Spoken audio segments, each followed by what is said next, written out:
And welcome in, fellow football fanatics. Thank you for tuning in. Apologies about yesterday. I just wanted to get ahead on some things. But now next week is planned. Part of the week following is planned. And by tonight or tomorrow, I'll even have that finished. The theme of this year is staying ahead of the curve. That's what I want to do. That's what the best staffs in college football do. That's what the best voices of college football do. So that's something I'm trying to adopt here. But welcome in, everyone.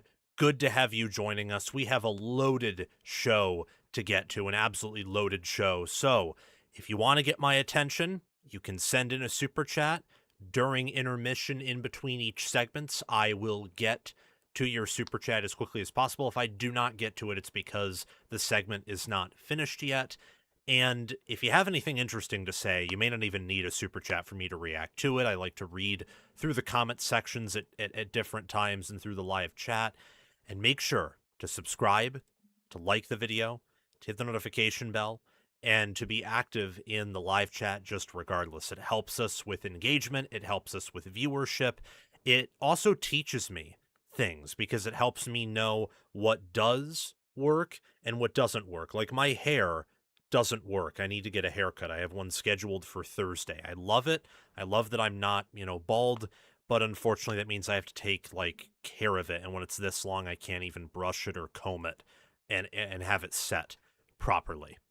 Oh, well, though, we're going to be discussing first and foremost the top 10 coaches in college football, the 10 best coaches entering 2026. That's what we're going to be talking about first.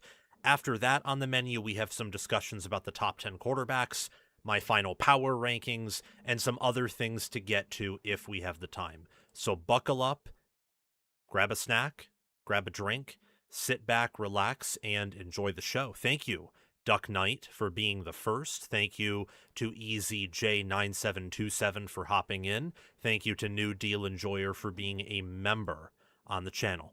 I appreciate you all, and I appreciate all of you that will tune in after you hear me say this and after you've listened. Every one of my viewers is as special as I can make them be on the channel because you guys make my dream possible. But anyway, who are college football's best head coaches entering 2026?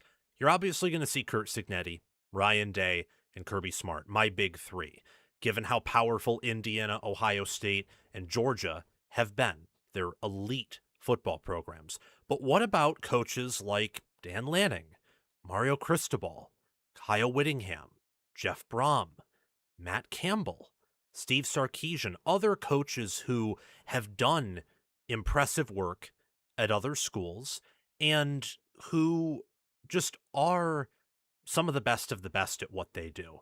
And you don't even know what order I have those big three in. You have to wait to figure that out. So how high do I have Dan Lanning? How high do I have Mario Cristobal? How have I ordered the big three? Championships, college football playoff resume against the FPI top 10 in their career, wins, losses, and staff and player development all factor into this. So let's just get to it. I have Matt Campbell at 10, the 10th best coach in college football. It was a bit of a headache to work between him and Rhett Lashley and Jed Fish and some others, but I sided with Matt Campbell at 10 for this reason. Winning big games, reaching the Big 12 championship game, fielding good teams, consistent fringe top 25 teams, developing NFL talent at Iowa State ought to be rewarded. And to me, that makes him better than Jed Fish, Rhett Lashley, Kalani Sitake, Jeff Brom, Mike Elko, Kenny Dillingham, Brent Key, Drinkwitz, Lincoln Riley, and Lane Kiffin. Those are in that group of 20 to 10 for coaches to me. Just wanted to shout out some coaches that missed this list. Campbell's at 10 for me, and he beat out all those other coaches in part because of his development. He consistently knows how to hire good coaches. Taylor Mauser was and is an excellent offensive coordinator and position coach, and he rose through the ranks at Iowa State. Their three high safety defense was consistently one of the best defenses in the Big 12, And he pivoted to hiring D'Anton Lynn, who I think is a good defensive coordinator, to make the transition to the Big Ten. He does more with less. Now he has more to operate with. And as you can see, 61-41 since 2018 at Iowa State. That is Hall of Fame type coaching right there. Steve Sarkisian at Texas is my 9th best coach. Steve Sarkisian has built Texas into being a consistent national championship contender. Why isn't he higher? Because Dan Lanning, Marcus Freeman, Mario Cristobal, Ryan Day, Kirby Smart, and Curt Cignetti have pretty much done the same thing, and they haven't quite had the regression to the valley that Texas had last year.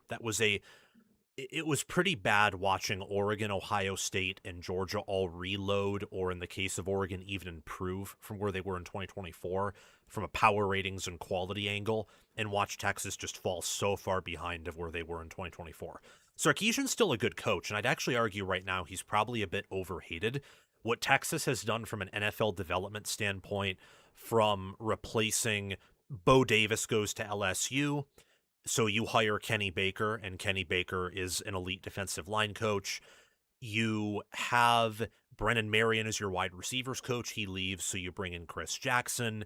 You have Blake Gideon leave to be the DC at Georgia Tech. That doesn't quite work out, but he's welcomed back in the place of Dwayne Aquina, who was hired at Texas and didn't quite work out last season.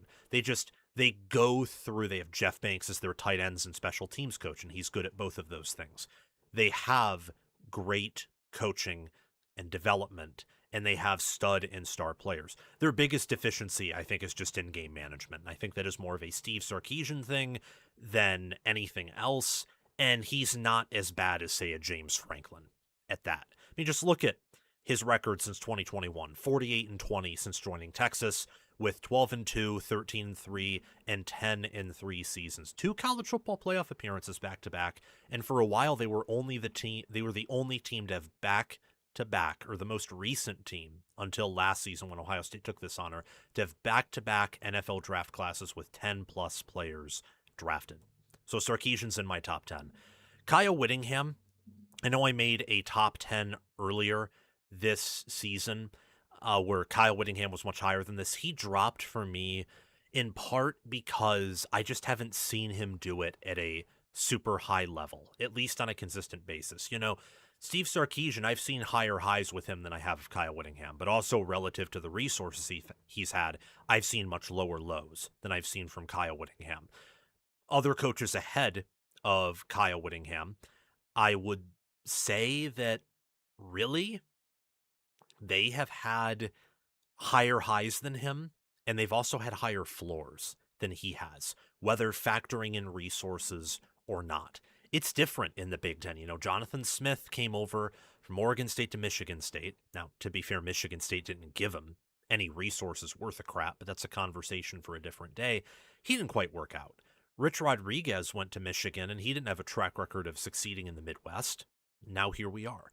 I don't think that Kyle Whittingham will turn out like any of those two. I think he's a surefire top 15 coach, arguably a top 10 coach, but he's not better than, say, Ryan Day or Curt Cignetti in the Big Ten. He's really damn good, though. Michigan received the biggest coaching upgrade out of any team in the Power Four. They went from, well, a loser in Sharon Moore to a winner Hall of Famer in Kyle Whittingham, who's won the Pac-12, won the Mountain West Conference, and actually beat a Nick Saban Alabama team when doing so, and went 10-2 last year in his second year in the Big 12. So I have a lot of respect for Kyle Whittingham. Really good at cycling in and out coaches, has a process, always has solid defense, and is flexible and fluid on offense. Marcus Freeman, from here we have a decent step up, not a massive step up, but a decent one. He's at number 7 for me. Marcus Freeman is a excellent program builder. He is excellent at hiring and firing, because he has had to fire some defensive coaches and offensive coaches. Like, he fired his wide receivers coach after 2023 when they really did not have a productive offense. He's had to make some tough decisions, and those tough decisions have paid out well. They've paid dividends. Mike Denbrock is a NFL-esque offensive coordinator. Chris Ash, I do have some questions about, but at the end of the day, it is Marcus Freeman's defense. So if he needs to intervene, oh well. And he kind of got left in a rough spot with Al Golden leaving for the Bengals. He has made good moves. I loved the hiring of Charlie Partridge as the defensive line coach. Love how he got Joe Rudolph as Notre Dame's offensive line coach. Jajuan Sater, former Penn State running backs coach at Notre Dame. Like, he has good assistants. He has a good process. He has a really good culture. Marcus Freeman, I think, is a step up from your Kyle Whittingham, Steve Sarkisian, and your Matt Campbell. Just a little bit. He also has several more years ahead of him and is really young, so he has a lot more opportunities to learn than many of the coaches behind him or even in front of him. Just 2 years removed from a national title game appearance.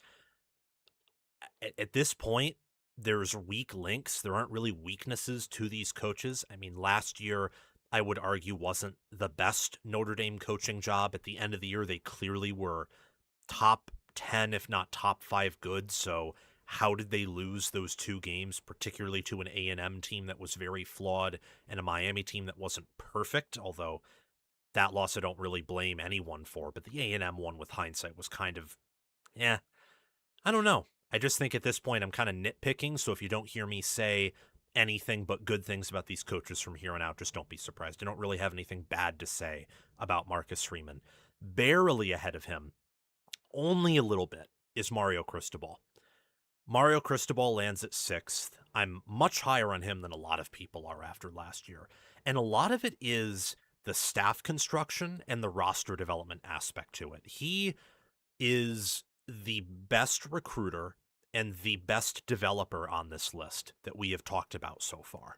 What he did at Oregon and what he did at Miami, he brought them from nothing into national recruiting programs. And at Miami, he turned them into a true national title contender. And I imagine at Oregon, he would have too, especially with these new rules. He fits into Miami like a hand in a glove. Perfectly, in a custom-made glove. I know he hasn't won the ACC yet, which is pretty funny. But last season, they were 4-1 against the FPI top 15 and 3-1 against the FPI top 10. And they beat multiple teams who had equivalent or better talent than them and nearly brought Indiana to their knees. It was impressive what they did last year. And I think that Miami last season was the most impressive national title runner-up in terms of coaching, in terms of development, in terms of understanding the metagame since probably 2021 Alabama. They were the highest quality national runner-up. It's them. I think they're a little bit ahead of 2023 Washington, 2024 Notre Dame.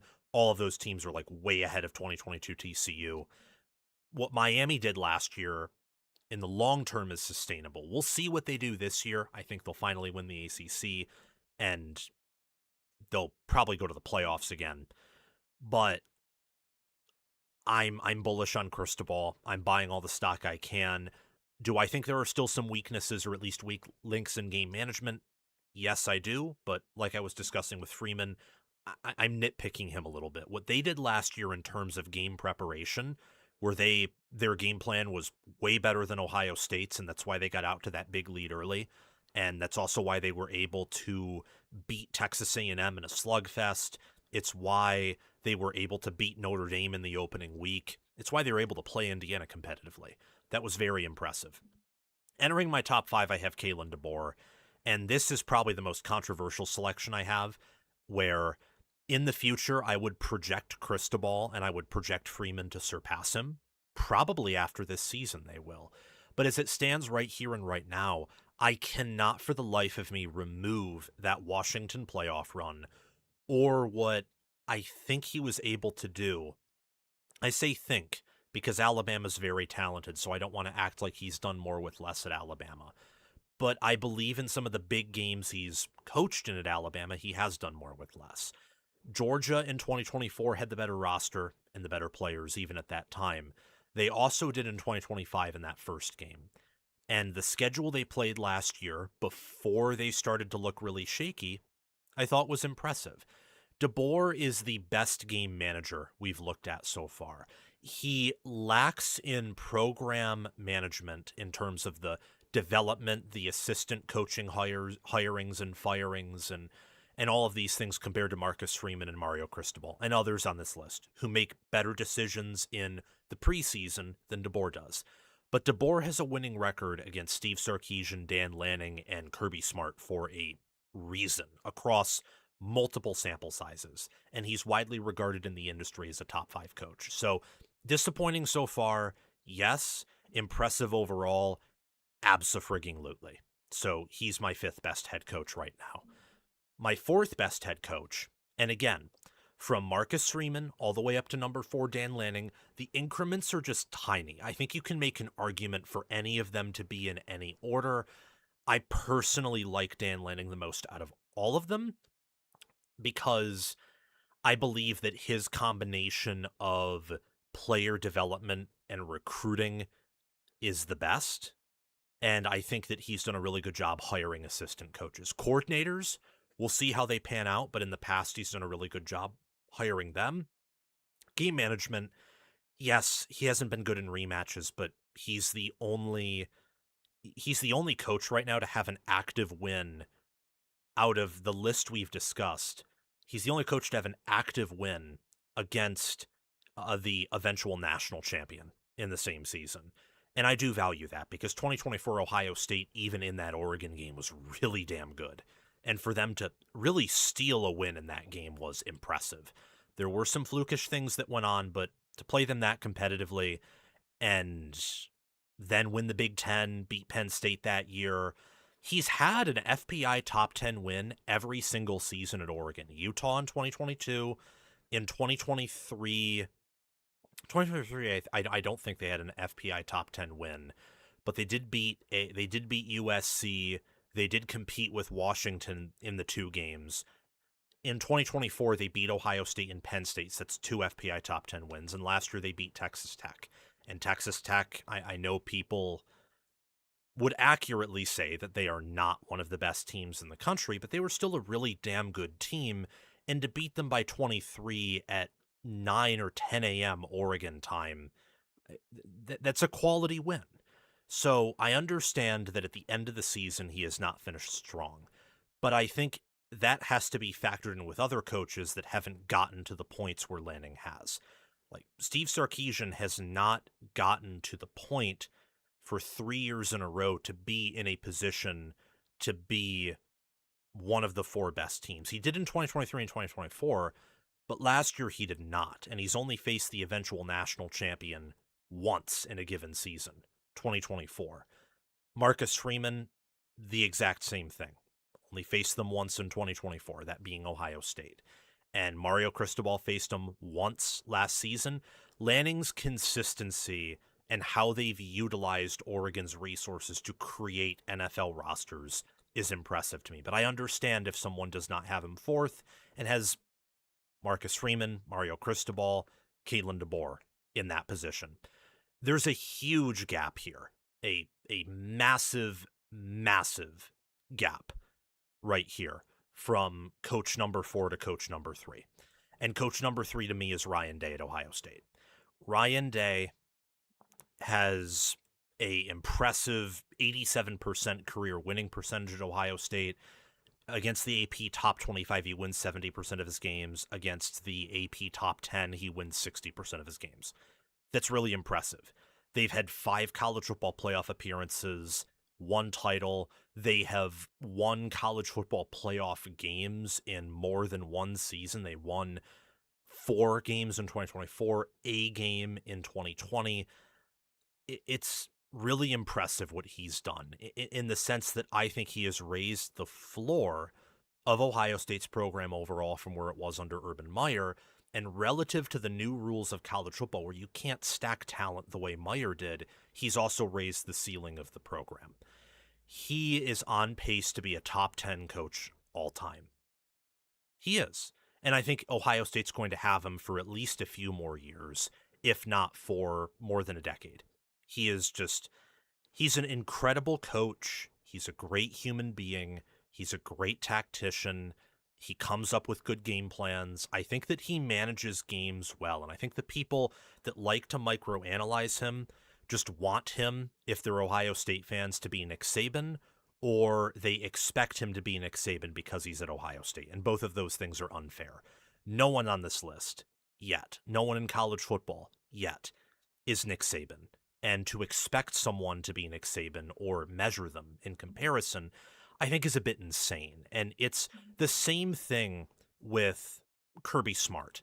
And much like Ryan Day, there aren't really any weaknesses here. You can nitpick them. Their style of play may not be the tastiest dessert that you like to enjoy, but it's effective, and they get things done. They do. I mean, Kirby Smart has 25 wins against the AP Top 25, 40 against the AP Top 25. He wins 85% of his games. He has 2 titles. He has multiple appearances in the college football playoff, in 3 of which in the 4-team era, he's won at least a playoff game. In 2 of them, well, he went 2-0 in both those seasons. I love Kirby Smart, just like I love Ryan Day. And what he has done at Georgia, bringing it to its program peak, its zenith, the floor has never been higher, the ceiling has never been higher.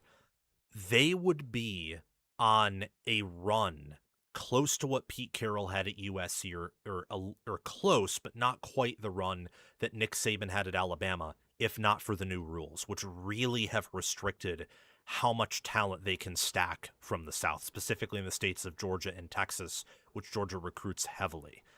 Like, if you made sure everyone could only pay how much, if everyone had an equal salary cap, or we had the old rules, Georgia wouldn't be affected in the same way that they are right now. And it's the same with Ohio State, and it's even more severe with Alabama. But just to put it within context, it's like I said with Ryan Day. Relative to the new rules, when you factor in that the new rules do hurt these top recruiting programs in more ways than in the small programs at the Power 4 level, they hurt the G5 more than anyone. It's really impressive what they've been able to do, especially in recent memory. Coach number 1 would be Curt Cignetti. Now, Curt Cignetti doesn't quite have the sample size at a high level like Ryan Day or Kirby Smart do. I think really any of the top 3 have an argument to be number 1. None of them can be lower than number 3, though. If you think that, you're on crack, respectfully. I think Day is the weakest argument to be at number 1, and my reasoning for that would be that him and Kirby Smart have had a pretty much equivalent talent, and in their respective peaks, Georgia's from 2021 to 2023, and Ohio State's from 2023 or 2022 until this past season, and we'll see if it extends into next year. Kirby won 2 titles with, similar, or in many instances even tougher schedules. Didn't have that humiliating Michigan loss, and Day won a title. But that's like really, really, like you have to get in a granular level to even make that argument. There's an argument right now that Day's the better coach than Kirby, because, well, his peak is more recent than Kirby's, and Kirby has gone 3 years without a college football playoff win. And Day, I think, has had the better team, certainly since 2024 every year, if not since 2023. And they would have been better in 2022 if they were healthy. Why I have Cignetti at 1 is I don't think anyone does at Indiana what he did last year. I do not. Maybe prime Bill Snyder, given what he did at Kansas State, the ultimate do more with less coach, and definitely prime Nick Saban. I don't know anyone else who could do at Indiana last year what Cignetti did, to put together that portal class, to develop the players he did, to assemble that staff and keep them there, and then to go on and beat Ryan Day, Kalen DeBoer, to smoke Dan Lanning once after beating him another time in the regular season, and to beat Mario Cristobal. His only 2 losses at Indiana are to Ryan Day, who won it all that year, and honestly, they dominated, that Ohio State team dominated Oregon, and dominated Tennessee, and dominated Notre Dame in a more quick and precise fashion than they did that Indiana team in 2024, who wasn't really all that great. They were just really well coached. And they lost to a Notre Dame team who is coached by one of the best in Marcus Freeman and was 14-2 and went to the national championship game that year. So when you're winning 90% of your games at Indiana and you have a winning record against the FPI top 10 and you've won a national title before Dan Lanning, Mario Cristobal, Marcus Freeman, and Kalen DeBoer have, you already have as many national titles as Ryan Day does. You're one short of Kirby Smart, but you just had maybe the most impressive season in college football history. I have to put you at number one, especially with what I believe Indiana will do in the future under Cignetti and the staff, where they're only going to recruit at a higher level. They're only going to get more buy-in from their huge donor class, and that will lead to them having a higher floor and higher ceiling moving forward. That is my top 10 head coach list entering 2026. Again, the top three very clearly: Curt Cignetti, Ryan Day, Kirby Smart. You can order them however you want. I think my ordering is the correct one, obviously, because it's my list backed by a lot of research. But that's the top three. Everyone else is a step below them, but you have several players in this sport, coaches, who have a chance to win their first national title this year, like Marcus Freeman, Dan Lanning, Steve Sarkisian, Mario Cristobal. I'm really excited to see what that next group of coaches can do and what the big three continue to do throughout the sport moving forward. Really excited to see that. Let's talk about my top 10 quarterbacks entering 2026 now. Who are college football's top 10 quarterbacks entering 2026? Obviously, you have the elites: Ohio State's Julian Sayin, Oregon's Dante Moore, Trinidad Chambliss from Ole Miss, Notre Dame's CJ Carr, maybe Arch Manning, given his talents, and Indiana football has had successful quarterbacks where they've exploded in development every year, so maybe Josh Hoover's there. Maybe get Darian Mensah, or USC's Jaden Mayava. But let's take a look at the order here in the hierarchy of this list. There's plenty of names that are being overlooked or snubbed or underestimated due to a variety of reasons, so I want to clean that up, and I wouldn't be shocked if we had some guys who I don't have in this top 10 enter it by the end of the season, and we'll get to that at the end of the video. But my top 10 quarterbacks, let's look at number 10 here. Number 10 being Sam Leavitt from LSU. Didn't have a really good season at Arizona State last year, and the reason I have him at 10th, and initially I had him outside the top 10, is just questions about how he'll recover from that injury. And it is a new system, though Lane Kiffin's, which is one of the most quarterback-friendly systems in all of college football. And it's a different conference. He's going to be facing better defenses. Although at the same time, he did pretty well against Texas's defense in 2024. So even though I'm not sure how good he'll be, I don't know if he'll be 100% or 90%, but he sounds healthy, like he'll be good enough to start. He should get healthier throughout the season because LSU's schedule isn't very tough, and I trust Kiffin with quarterbacks. I trust that whole situation. I'm putting him at 10th right here. Leavitt has a really good knack of using his legs to get away from pressure and creating plays that are just good enough to extend the chains. That game against Texas, where he had NFL pocket awareness, he was under pressure, under duress immediately, and did just enough with the football to keep ASU in that game. He is going to be a nightmare for most defenses in that Lane Kiffin system. So I have him as the 10th best quarterback in college football entering the fall. 9th best would be Miami's Darian Mensah. Darian Mensah is a bit looser with the football than Leavitt is, but he's healthier, and given what he did at Duke and Tulane, I would like to think his upside might be higher. We'll see, though. He was second in passing yards last season, second in total touchdowns thrown, and top 20 in passer rating in QBR. At Duke, who had no defense because of injuries. No defense. I mean, what they did against Illinois, what they did against Clemson, what they did against Virginia the first time around, that was all offense. All offense that did a damn thing in those games. The defense was at fault in those games. Although, if I remember correctly, in the Virginia game, Mensa had a really bad start, and that let it snowball out of control. So there are some instances where, again, he's loose with the football, has a lower floor than you would expect for a quarterback of his talents, but also an incredibly high ceiling. I do believe he's an upgrade over Carson Beck. My questions with Miami and even with Mensa's fit at Miami have more so to do with what's being lost in the trenches that really contributed to Miami's success and allowed them to do what they did.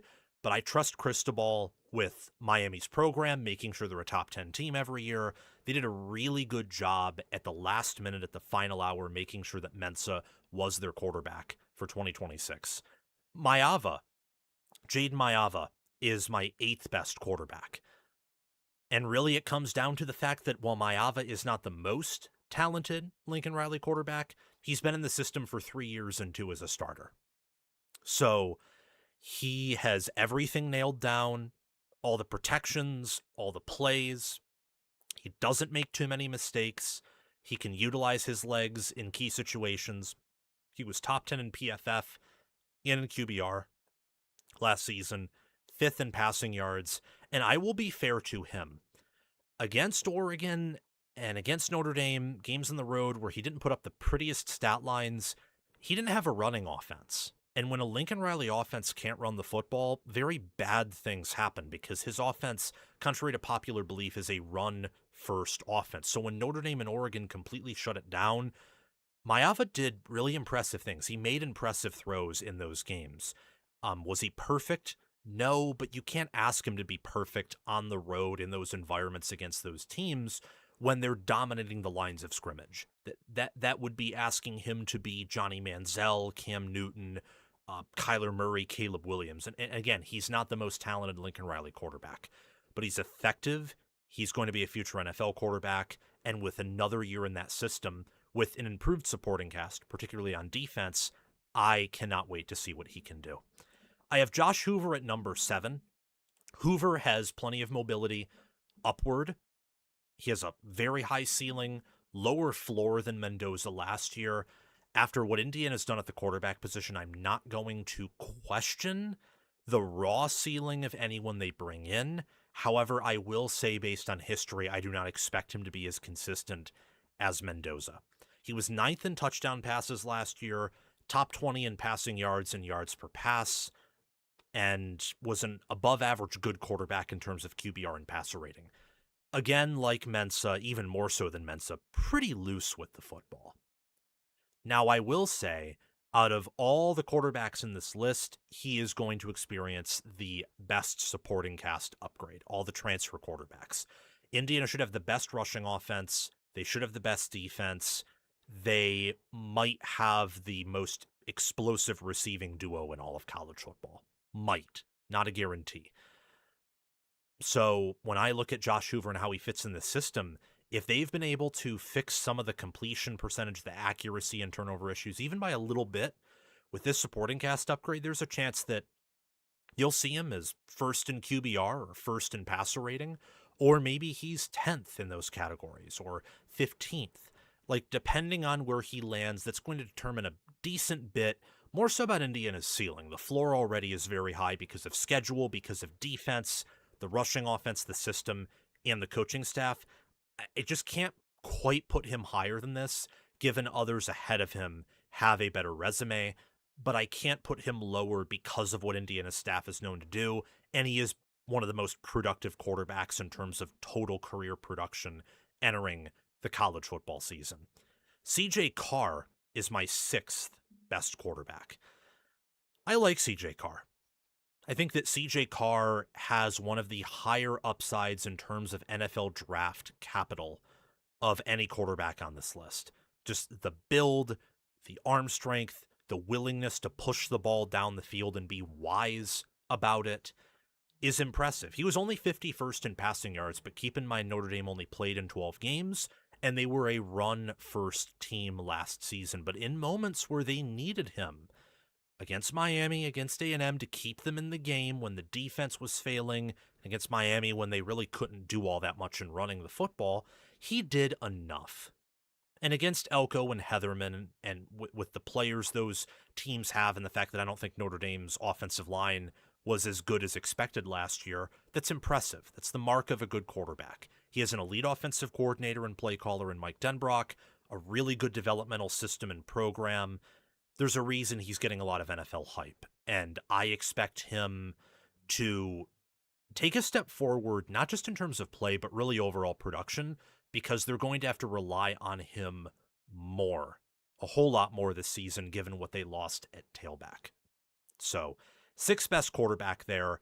Fifth best would be Julian Sayin for Ohio State. He's in my top five because even though I think that there are some limitations with him, as with probably all these quarterbacks except for maybe two on the list, he has elite accuracy. And elite accuracy is a desired trait that really raises the floor of an offense to an absurd degree.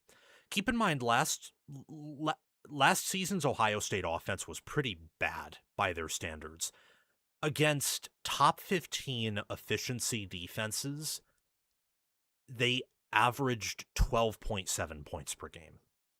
And that wasn't just due to the slow tempo. Like in those games, there were a lot of punts, there were some turnovers, there were some missed fourth down opportunities and conversions, and the rushing attack didn't really do a damn thing outside of Bo Jackson occasionally having good vision and good burst because he was their best player in the rushing attack last year.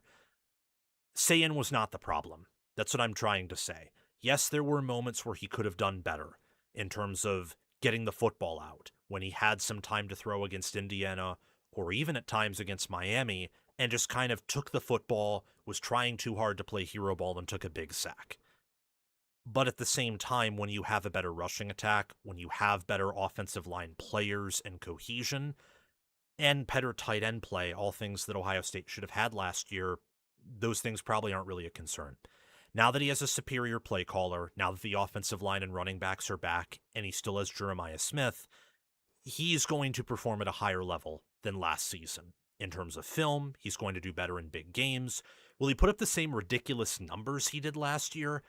Given the increased schedule toughness, I'd probably say he won't be as efficient, but I wouldn't be shocked if he had more passing yards, if he had actually identical or more passing touchdowns, and he's the most accurate quarterback in college football, really. So he's a top 5 quarterback no matter what, and I think if you have him outside the top 5 as a quarterback in the preseason, you need to question why. Either you're going out on a really bold limb and you could be correct, or you're just wrong. Maybe you have an anti-Ohio State bias. I don't exactly know. But Julian Sayin's a top 2 quarterback in the Big Ten, top 5 quarterback in college football right now. Ahead of him, and this is controversial, but I have Gunnar Stockton, and this is due to college quarterback reasons. I understand that Gunnar Stockton and the system they had last year did not involve a whole lot of downfield passing. Maybe part of that was Stockton, but I think even more so it was the receivers they had. Like Zachariah Branch was their best receiver, not exactly a crisp route runner. And it just plays, I think it plays into what Kirby wants to do too. Kirby wants to control the football, and he wants the 10-play, 75-yard drives more than anyone. Even more than Ryan Day recently, who's been all about that with controlling the clock. Stockton, what sets him apart from these previous quarterbacks in my mind is he uses his legs to gain yardage. Using your legs in the backfield and pocket presence is really good. That's something that CJ Carr is awesome with and actually better at than Stockton and Sayin. Sayin has the potential there, but is probably the worst we've talked about in using his legs so far. He's just the most accurate, so I don't ding him too much for that. Stockton can really avoid pressure and then turn it into downfield threatening scrambles and be used as a designed runner. What have the most recent national champions, what have they had in common? Their quarterbacks can run the zone read and get 50 to 100 rushing yards in a game if asked for. Mendoza could do that if you took out some of the sack numbers that he had, because I don't think sack yards should count against rushing yards. It should honestly count against passing yards like what the NFL does. J.J. McCarthy could do that. Will Howard could do that. Stetson Bennett certainly could do that. Mac Jones couldn't, I mean, Joe Burrow even had games where he was running downfield to pick up first downs fairly consistently or having really effective scrambles. You know, the running quarterback has become more and more Deshaun Watson at Clemson, for crying out loud, Trevor Lawrence. You need a quarterback who can't just move in the pocket, but you need him to be able to take over a game, or take over not a game, but drives at least with his legs. And Stockton can do that along with being really efficient. I mean, look at his completion percentage, 70%, top 10 in total QBR, top 20 in passer rating. He doesn't turn over the football. The tight end room, the offensive line, everything about Georgia this year, including Stockton, will improve. So I have him as a top 5 quarterback this year, kind of my bold take. From here, there's a bit of a tier jump. We're going from I would lump Hoover, Carr, Sayan, and Stockton in this category of like they're the island of misfit toys because they don't really have that much in common. Carr would be the best NFL player. Sayan's the most accurate. Hoover has the most explosiveness and might be the best system fit. And you also have Stockton, who's probably the ultimate prototypical college QB of the bunch. What they have in common is there's either unprovenness or critical flaws in their game. Carr's probably the least flawed, but he also had the least QB reliant offense last year. So I just want to see a little bit more before I put him higher. Manning's ceiling is so high, and with another year of development, I just expect him to take a big leap. I was too high on him last year, but lower on him than most of the national media was this year. I think you're looking at a top 3 QB. I have him at 3rd because I have questions about his floor, and he just had some really bad moments last year. But top 20 in total QBR, PFF grade, and touchdowns. Towards the end of the year, he started playing really good football, passed for over 3,000 yards, didn't have elite receiver play, had pretty bad offensive line play, questions at running back. Look, you can question if you want, but I have Arch Manning 3rd. And I have Dante Moore 2nd. Moore, right now, to me, is the quarterback where I'm the most confident in him utilizing his abilities. And I'm also the most confident in his supporting cast out of any supporting cast that we've discussed. So keeping those things in mind, along with him being pretty old and veteran, I like him a lot. And I think that, honestly, the biggest flaw in his game so far has been occasionally turning over the football. It's been having really bad and inconsistent wide receiver play. But he was top 10 in passer rating, top 15 in total QBR, 4th in PFF, 5th in completion percentage. And keep in mind, he played Penn State's defense before Tony Roas got hurt, before they quit. That was a top 10 defense. He played Indiana's defense twice, which had an argument to be the best defense in college football. Iowa's defense, which was top 10. He played Texas Tech's defense, which had an argument to being 1. And Wisconsin's, that was a bad game. But outside of that game, you're not looking at many bad games against defenses that weren't among the nation's best. He had the toughest path in terms of number of defenses faced that had an argument to be number 1. In 3 games he played last year, in those 3 games, Texas Tech and then Indiana twice, those defenses could have been the number 1 defense. Could have been. No other college quarterback last season had 3 games where there was an argument they were playing the best defense in America. Ohio State played 1 game like that against Indiana. Maybe Texas before Michael Taft got hurt had an argument for that, but that's 2. You had Indiana who played 1 game against Ohio State like that. You had Alabama who didn't, until really they played Indiana, they didn't face a elite number 1 defense all season long. They faced a lot of good ones for sure, but not quite at that echelon. Well, Oklahoma. So Alabama's probably the only other team that faced that level of defense that Oregon and Dante Moore did. Don't want to forget about Brent Venables in Oklahoma. So I'm high on Moore because he's faced so much adversity, and in a lot of instances, I think that can really build strength, especially year over year. Sometimes it can wear you down in a given year, but you should always be able to bounce back from that entering the following season. And Trinidad Chambliss is my number one quarterback entering 2026. The knack that he has where he has the abilities of Stockton on the ground, but even better, and he is even more turnover averse than Stockton, and you combine that with greater accuracy, you combine that with a more accurate downfield pass attempt, a greater willingness to find receivers downfield, and he always found, even independent of Kiffin and Charlie Weiss Jr.'s play calling, always found the right receiver. That final play against Miami, which was pass interference in the end zone, by the way, like he threw that ball perfectly in that Fiesta Bowl. What makes him number one is there was no game last year, no big game in particular, where he was the problem. He's talent limited in a lot of ways. He's only 6 foot, doesn't have the strongest arm in the world, but he has the highest floor out of any quarterback on top of a really good ceiling in terms of playmaking.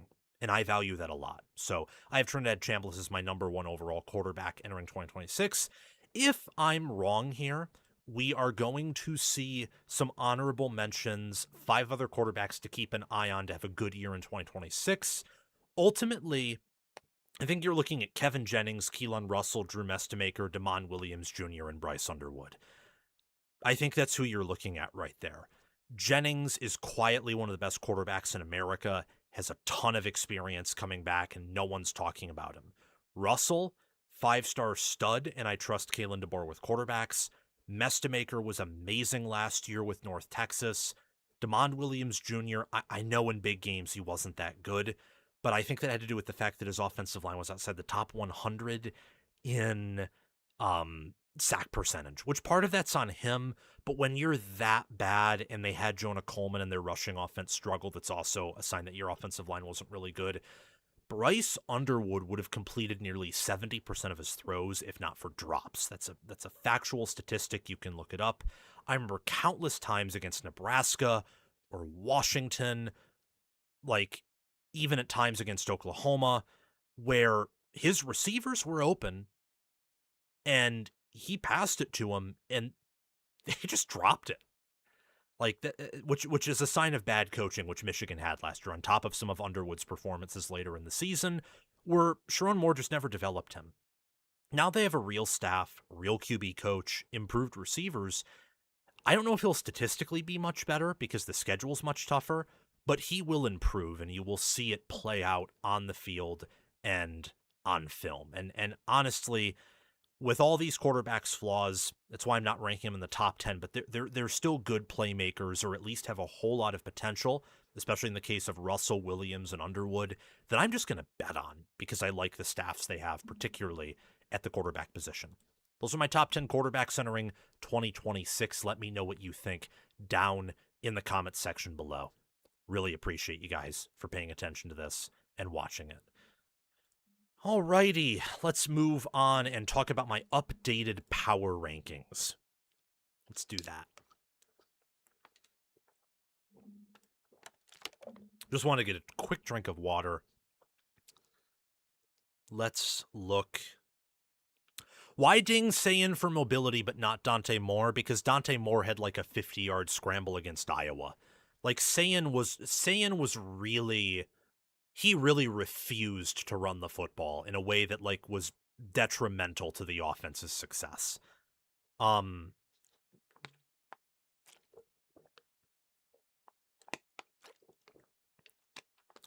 But more in terms of mobility, he should be more mobile, and I wonder if they'll use his mobility more this season. But he had some key like first down conversions in that long run against Iowa where if he didn't get injured, he would have had like a 75-yard read option touchdown.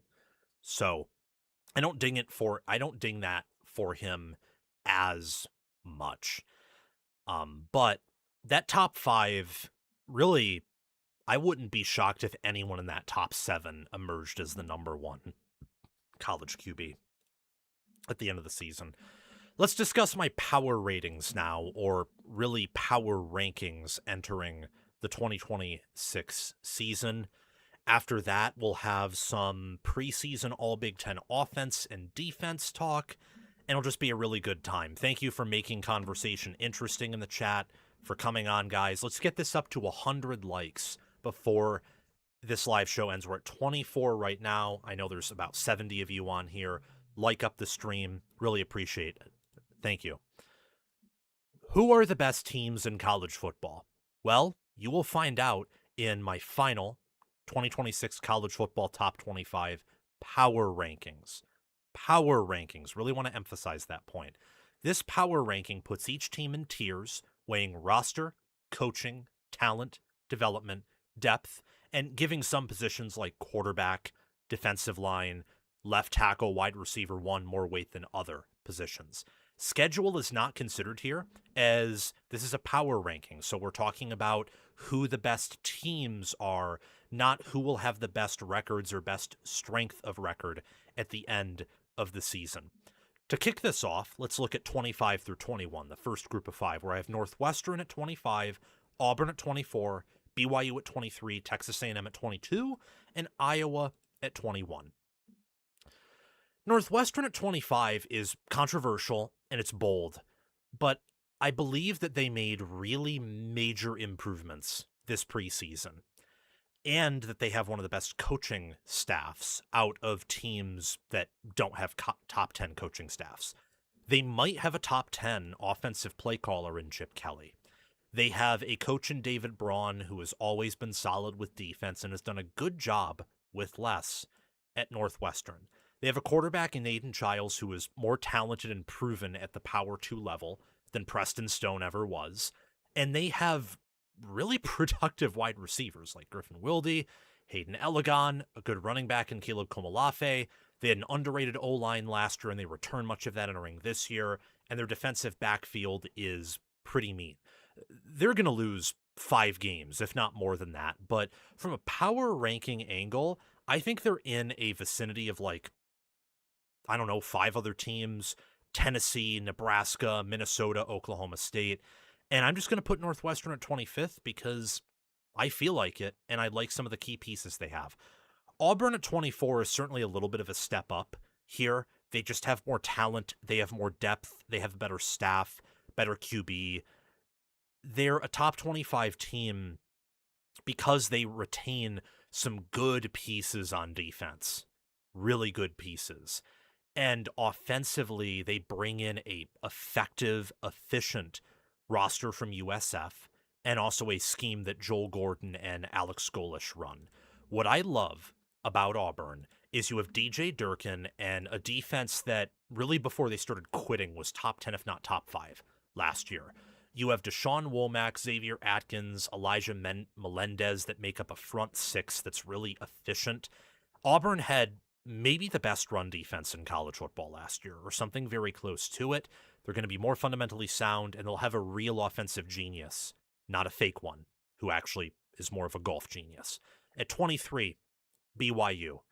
BYU dropped a lot from my post-spring top 25, and a huge part of this was thinking through how big of an impact I think Jay Hill will have at Michigan, and how big of an impact the loss of BYU's receivers are. And really what it came down to is the fact that not that I don't think BYU is good, because I have BYU better than Auburn. I think Auburn's a good football team. It's just the fact that I don't think they're better than Iowa, or they're better than A&M, or they're better than, say, a Washington, an SMU, a Louisville, hinting at some of the teams we'll get to, but not all of them. They're not better than those teams. I like Kalani Sitake, but they have some questions at who the defensive play caller is going to be. They promoted, I believe, Kelly Papinga to be the defensive play caller and coordinator, but we'll have to see how he does at BYU. Defensively, they're going to have one of the best defenses in the Big 12 in terms of players, but Hill's play calling was instrumental. And when you don't have a receiver that I care about, they have really good tight ends like Walker Lyons, for example, and Bruce Mitchell, LJ Martin, Sonny Muccassini, Bear Bachmeyer make up a really effective run game at quarterback, running back, in the O-line. they're just going to be limited. They're going to have a capped ceiling to them. So I have them at 23rd. I'm really down on Texas A&M at 22nd. I've been on that since winter. I doubled down on it in the spring. I guess I'm tripling down on it now. Mike Elko is a good coach. He is. He'll field the top 25 team again. They're talented. This defense will be Elko's best at A&M. This offense will be his worst by a good margin. They have a new play caller who's never been an offensive coordinator before. The O-line was their strength, and it wasn't an elite one. It was just great. They lose four to five pieces there. And really the only player I trust in that offense is Mario Craver at wide receiver. So new play callers, some new coaches. They did still lose a lot up front defensively.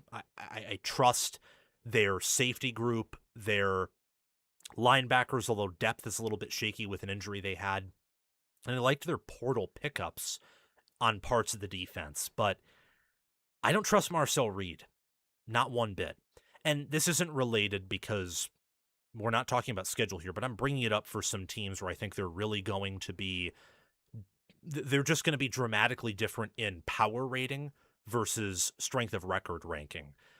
I think A&M's going to lose like 5 games this year, certainly 4. It's a similar boat to Northwestern where their record's going to be far, far worse than their power rating will imply. BYU, not really.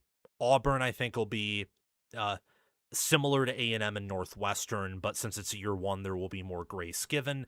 Iowa at 21, I solidly have as an 8 or 9 win team. In terms of team quality, they have the best or second best defense we've talked about so far, and I trust them on the offensive line, and I trust them in game control and fundamental soundness more than I do Texas A&M. Zach Lutmer, Deshaun Lee are some of the best corners in all of college football, and their offensive line is, it's going to be mean. It's going to be nasty with guys like Cade Piper, with Trevor Locke. It's not as deep as it was last year. Maybe not as consistent, but it's pretty good. And I love Vaname at tight end, who could be an All-American this season. 20 through 16 is a bit interesting. We got Missouri at 20, Ole Miss at 19, Louisville at 18, Alabama at 17, and Penn State at 16. Again, these are power rankings. I'll mention around where I have their wins and losses, maybe not exactly for teams where I think my record is more likely to be incorrect and I'm less confident about my record prediction. We're really focusing on team quality, why I have them there. Missouri,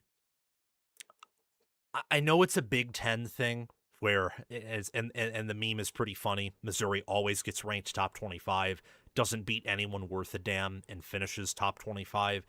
But Missouri's actually good. They're not fake. They're not like Tennessee, who, if you haven't been able to tell already, I've left out entirely. I really don't like Tennessee for this year, particularly at the beginning of the season. Missouri has a lot to replace on defense, but I trust Corey Batoon and Eli Drinkwitz there enough where I think they'll be good. What I love is Austin Simmons at quarterback, Ahmad Hardy at running back, and I forget the name.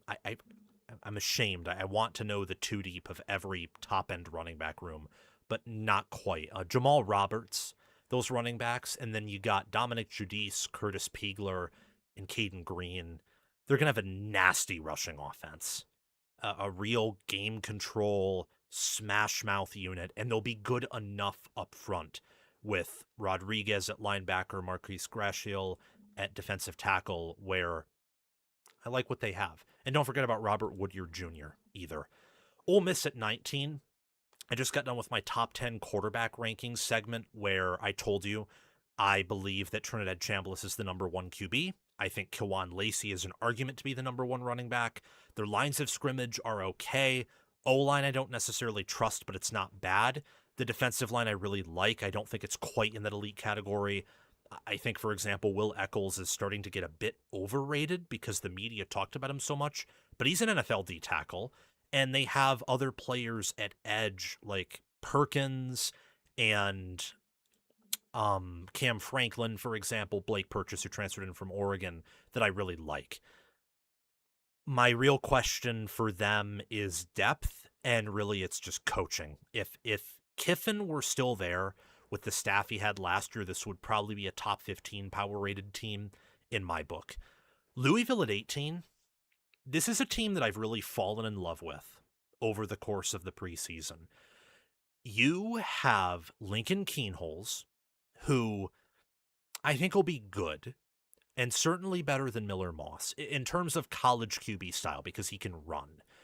You have Clev Lubin, the most productive or one of the most productive collegiate defensive ends. You have running backs in Keon Brown and Isaac Brown, who are some of the most explosive in America. They have a decent offensive line. They have a good defensive line.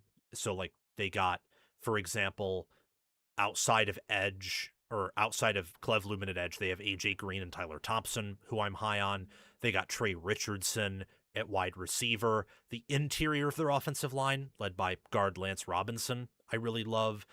And they have, Cohen Entringer coming in from Iowa, Antonio Watts returning. A lot of good players. And Jeff Brom is a top 15 coach in my book. So I love Louisville. I actually have them going to the college football playoff with an 11-1 record. For context, with Ole Miss and Missouri, I have them winning about 7 or 8 games each. So this just goes to show that, like, Louisville is barely better than Ole Miss and Missouri. I think they're better, but not by that much. And yet they have 11 wins and those teams have 7 or 8 because the schedules are much tougher for Ole Miss and Missouri and in the SEC in general than they are for Louisville and the average SEC team. Alabama's at 17th. This is a trust of Kalen DeBoer and trusting in the fact that I think they have the best secondary in college football. I know people talk about Notre Dame, and I agree that Notre Dame is the best defensive back in college football in Leonard Moore, but I think that they have greater weak points, like Christian Gray, for example, compared to anyone who Alabama has there. Zabian Brown, Dejon Lee, Keon Sabb, Bray Hubbard. It's fantastic. Like Red Morgan. Best or second best secondary in college football. Like, it's among the elites for sure. And on the defensive line, they lost Coy Rusa and James Smith to Ohio State. Whether or not they pan at Ohio State, which I think is, like, more likely than not they're going to at least help, but they could not be anything better than they were at Alabama. They could be much better. Regardless, I think Alabama won't be missing them based on how they played at Alabama recently. London Simmons was starting to, like, get in the starting lineup at the end of the year. Yanze Pierre was productive and he comes back. They've recruited decently there. And at wide receiver with Latsier Brooks and Ryan Coleman-Williams, they should be fine. Maybe not as good as they were last year, but fine. And no matter what, they'll get better play out of the offensive line than they had last year because that was one of the worst coached units in all of college football.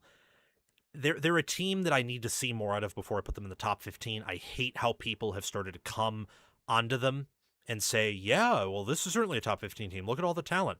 You were saying the same damn thing about that team last year, and they got plastered by Georgia and Indiana, who had as much or inferior talent to them.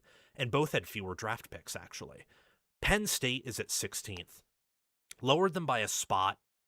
Not really because of anything else other than I just liked a team I had behind Penn State more than Penn State when I redid some things quickly. They're still a really good team. They brought in Iowa State players and retained some good Penn State players. So, for example, defensively, Zion Tracy comes back. Darius Dixon and Davion Collins return. Those are talented players. Tony Rojas, who when healthy is an all-American linebacker, comes back.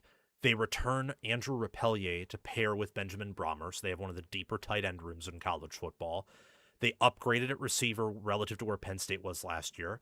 And Anthony Dunco and Cooper Cousins are talented. So this is a Iowa State team, healthy Iowa State team from last year, who was probably a top 25 team, with some Penn State talent, and I think a better defensive coordinator and better defensive system than Iowa State had last year. So to me, this is a top 20 team in ratings. I have them, like Alabama, going 9-3, and I'm pretty confident about those teams going 9-3. They'll probably lose to a team they shouldn't lose to, or will even be favored over. They'll lose some of the games they should lose, but they're going to be good teams, and if balls bounce a certain way, they're certainly college football playoff contenders. Almost everyone we've talked about so far, with the exception of Northwestern, with the exception of Auburn, with the exception of Texas A&M, I think at least have a sliver of a chance to get to the college football playoff. Looking at the top 15 now, Florida at 15, SMU at 14, Washington at 13, Oklahoma at 12, LSU at 11.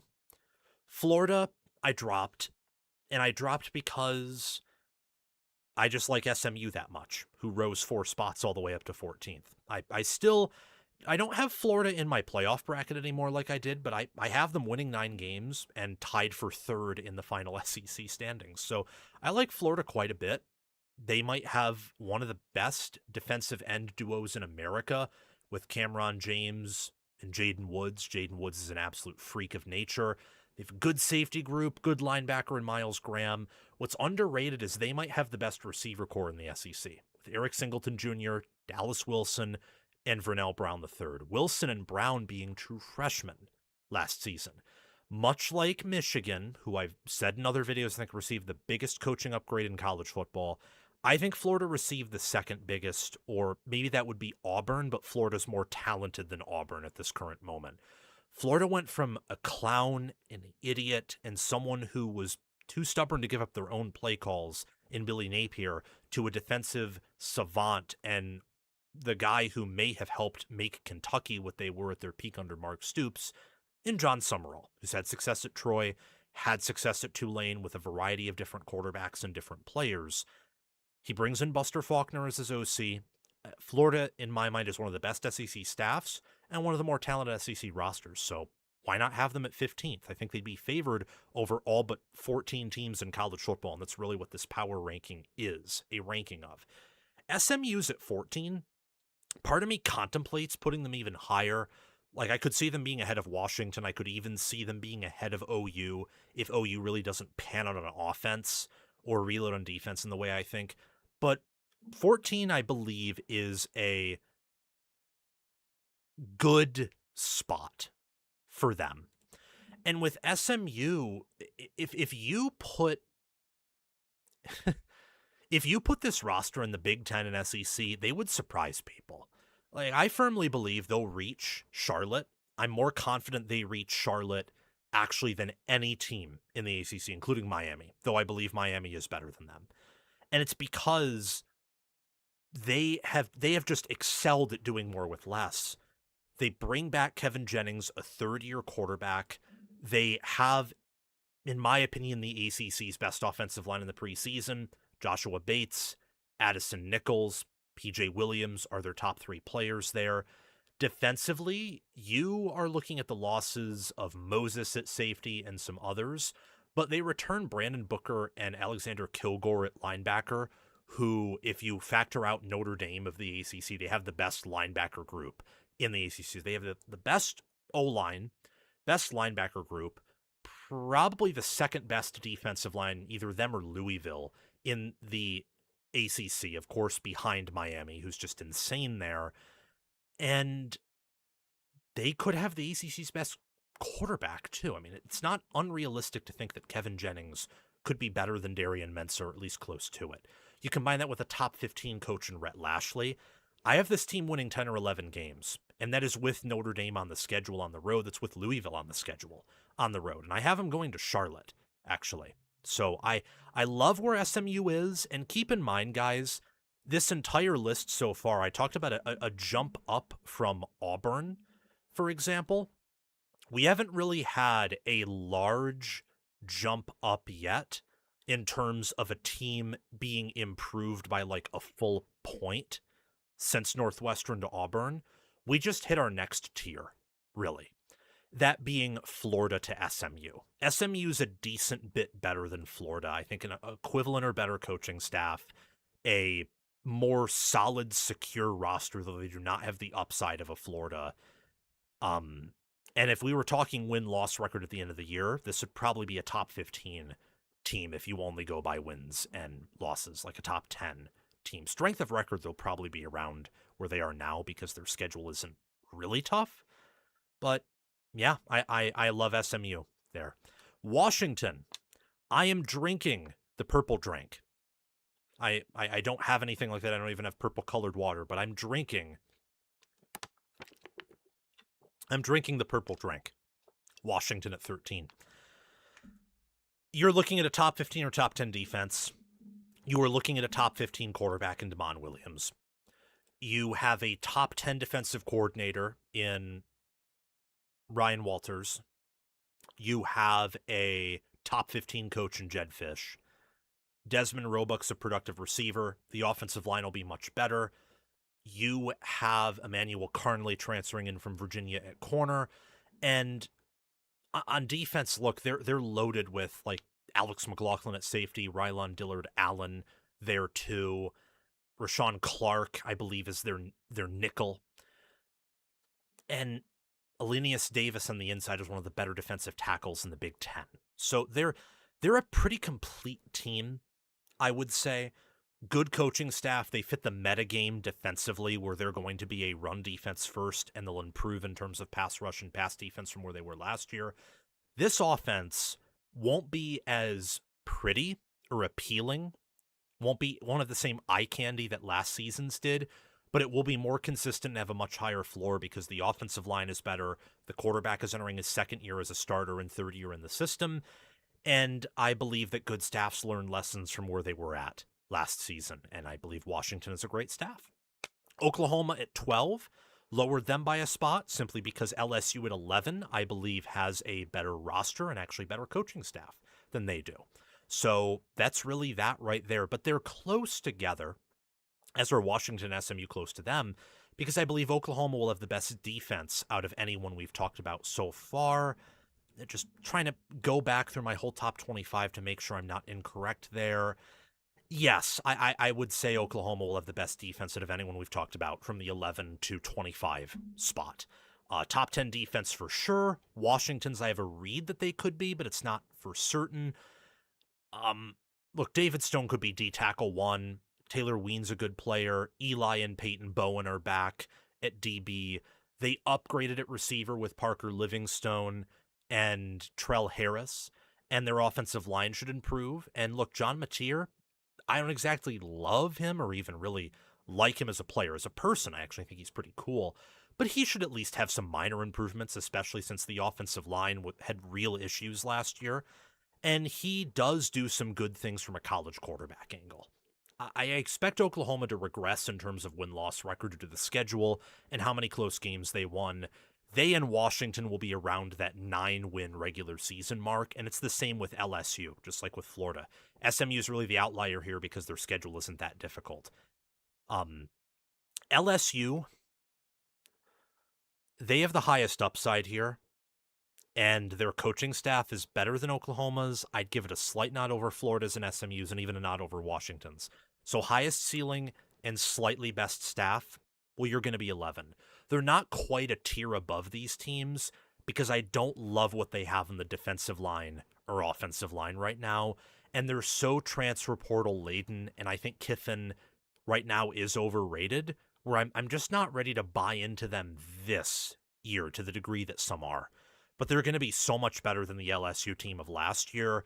And as they continue to recruit and institute Kiffin's system and methods, they're only going to get better as time goes on. Entering the top 10, and again, this is power rankings. This is neutral field favorability, not predicted wins and losses. Like some of these teams in the top 10, really it's actually only one of them I do not have making the college football playoff. So now that we're entering the top 10, let me tell you who I have making the college football playoff here of teams that are not inside the top 10. I have SMU in the playoffs. I have Louisville in the playoffs. And that's it, outside of the G5 team, who's Boise State. So we've only covered 2 teams. Of course, they're from the ACC, who I have making the college football playoff. If you win 11 games, even if it's with a cakewalk schedule, you're pretty much getting in the playoff no matter what. And I think Louisville and SMU are going to win around that much. So they're in. All of these teams, with the exception of one, are in the college football playoff, and I want you to guess which one that's going to be. I have USC in the college football playoff in 10th in my power rankings. Love the addition of Gary Patterson. I think USC will have its best defense ever under Lincoln Riley. Love that Jaden Mayava's coming back for a third year. The injury to Killian O'Connor at center sucks because center's so important in the Lincoln Riley offensive system. But thankfully, they don't have a tough out-of-conference game, and they have 2 bye weeks, so they should be able to get at least competent play there with how they've recruited and how they've developed. USC's biggest X factor outside of their offensive play calling and quarterback might be their defensive line. You got Jade Abasiri, Jakeem Stewart, Braylon Shelby, Cameron Crawford, Jontez Williams at corner. Just a really good collection of players on defense. And then offensively, they have Terrell Anderson, they have Tanu Hines, Trent Mosley's been talked about in the preseason as a player to emerge. And the offensive line, even with the injury to Killian O'Connor, he was injured for much of last year. They should be better.